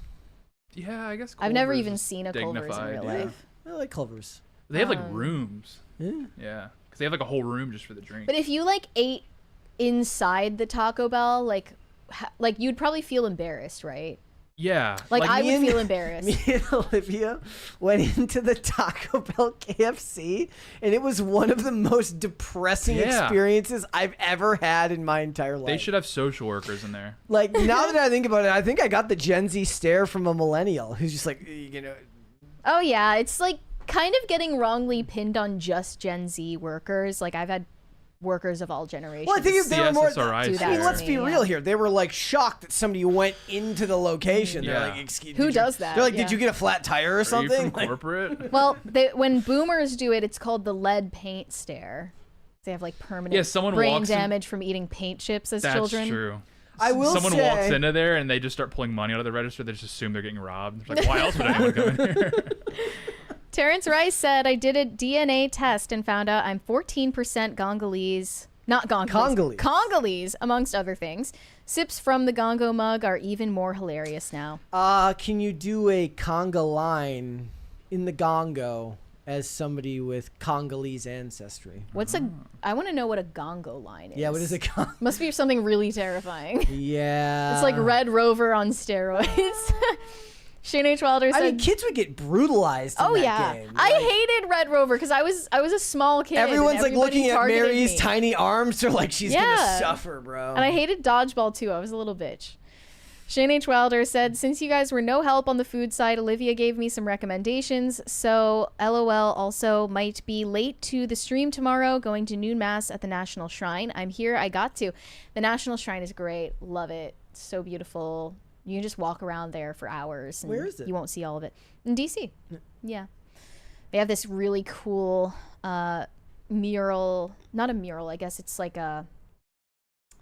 What is it called? A mosaic of Jesus that's like on the ceiling in there, and it's like he's shirtless, has huge muscles, and there are like flames coming out. It's so cool. I always liked that. That's base. Pop Culture Junkie said The Nevers, R-rated alternate universe 19th century steampunk serialized sci-fi with mostly female cast. Quite good. Hope it shows up somewhere. Alternate history stuff has never been my... I watched like a couple episodes, I think, of The Man in the High Castle, and I was like, Is it like Hamilton Yeah. vibes? It should have been up my alley because I like that, and I just couldn't get into that. like alt history has never been my thing. It's good for like a 20-minute video, not a like series. Well, it's like when I was watching the Fantastic Four. Everyone like Olivia really loved like the '60s retro future aesthetic, and I'm like, it just looks dusty to me. Like it looks like a TV with a scrambled signal. I don't much care for it. Did you ever watch Stranger Things? No. Oh, okay. No. A lot of millennials like it for the nostalgia factor about the 80s, but like I feel like it's not even accurate. At that time, I was definitely too poor to afford Netflix. Anything that I had. Oh, I thought you meant in the 80s. I was like, what? No. Anything that I watched at that time, I watched on ad-free Tubi. Ah, I see. Yes. No Control said Chick-fil-A has mouthwash in the bathroom so you can wash your degen mouth before eating the Lord's chicken. That cannot be true. I don't think they have mouthwash. Never seen mouthwash. Are you in Chick-fil-A swishing around bathroom. the hand soap? Yeah, what are you doing in there? Are you good, dude? I'm worried about you. Yeah. Okay. 200 Watt Studio said a donga line is wild West Hollywood vibes. I don't even know if I've heard of that. Shane H. Wilder said, okay, when I was heading back to Charlestown, I saw a Long John Silver A&W combo. What fresh hell is this? Burgers and fried kitchen sponge fish? Oh, yeah. So, who thought of that combo? Yeah, Like, why? I mean, what's wrong with nobody on planet Earth should ever go to Long John Silver's because fish is disgusting. But Olivia got like a burger from A&W there once. It was like $9. Like we needed to take out a mortgage to buy it. That's how expensive it was. No way. But even more puzzling is a standalone Long John Silver's. Yeah. Like, how are you able to survive? Like, how are you in business? But I did get so morbidly curious about Long John Silver's one time. I did actually go, and like the fish was, you know, whatever, and then the fries were just bad. Like I didn't even want to finish the fries. Especially like that's. And I'm not a picky eater. That's the one downside of Culver's is I wish they didn't do the crinkle cut fries, which I'm just not a huge fan. I hate those because they're always frozen. Jose Quintana said, hello, Overlord, Empress, and Tate. I proudly am wearing my Save the Gongo t-shirt and I'm getting very weird looks in New York City. I will continue to promote their plight. Long live the Gongonese. That's amazing. I hope that a lot of people are like, does that mean the Congo? No. Aren't you plugged in? Don't you know what's going on in the world? How do you not know? It sounds like you're just a bad person. Trademark. Okay. Do we have any Rumble rants? I think we're all caught up on everything, guys. So thank you guys all so much for that. I saw somebody in the chat earlier said that Tim sent him here. So it's like, is that like a referral code? Like, so-and-so, head over to da-da-da-da-da. Tell him so-and-so sent you. So tell him Tim sent you. Tim sent people here? He sent at least one person here. I'm scared now. I don't know about a lot of other people, but he definitely sent at least one person I'm here. scared of whoever gets sent here by Tim. Yeah. The Timcast IRL chat is, of course, not even nearly as polite as you guys. Do you ever look at it, like when you're on the show? Do you ever just sit there and... Not more than, like, you know, a passing glance. I'm not, like, paying attention to it the entire time. That would wig me out. They're usually mad Yeah. about something. I can't tell what. It's like an angry mob, but they don't do anything about it. They Yeah. just chat. It's like they all have, like, torches. And they'll be complaining the entire show. They're like, this is the worst show. Yeah, every episode is the worst show ever. And then you just keep coming back. Well, they say that, and then you go behind and you go look under the hood, and it's like 99% likes. Right. So you're like, like, what is going on? Like, and then at least one person is like, this is the worst guest ever, and then another person says, there Tim goes, not letting the guest talk again. Yeah. Right. Yeah. Hold, please. If you don't know, if you're new here, every $100 is a crisis party. And then Tate and Mary dance. But Brett doesn't because... I nod my head. Stuck up. Correct. Okay, thank you for that. That was number 2. Jose Quintana said, by the way, did you guys know that Tim Pool was in this weekend's New York Times? I did not. I know he had a Wall Street Journal article. I highly doubt that he did an interview with New York Times, but I could be wrong. Talking about Wall Street Journal. Oh, talking about... Are you referring to the Wall Street Journal? I don't know. If so, Mary ended up in that as well. Yeah. Mentioned my beef with the Labubu community. That was good. Yeah, I liked that. I just got in the picture. I'm happy with that though. You looked cool in the picture. Burger crown. I mean, I feel like they used that picture thinking it was like an own, not knowing that. Really? No, this is awesome. You looked cool and like locked disinterested. Dude, he was locked. Yeah. Yeah. You know, it's like somebody's talking. Yeah.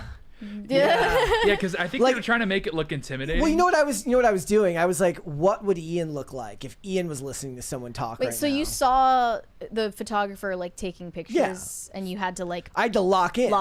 for the lock in. Okay. Yeah. Like I can't be dismissed because let's be real. If this was a normal day where there isn't somebody taking a photo, everybody would be on their phone. Right. Exactly. Yeah, exactly. But instead, Tate's in a Burger King hat, and I'm like, yeah.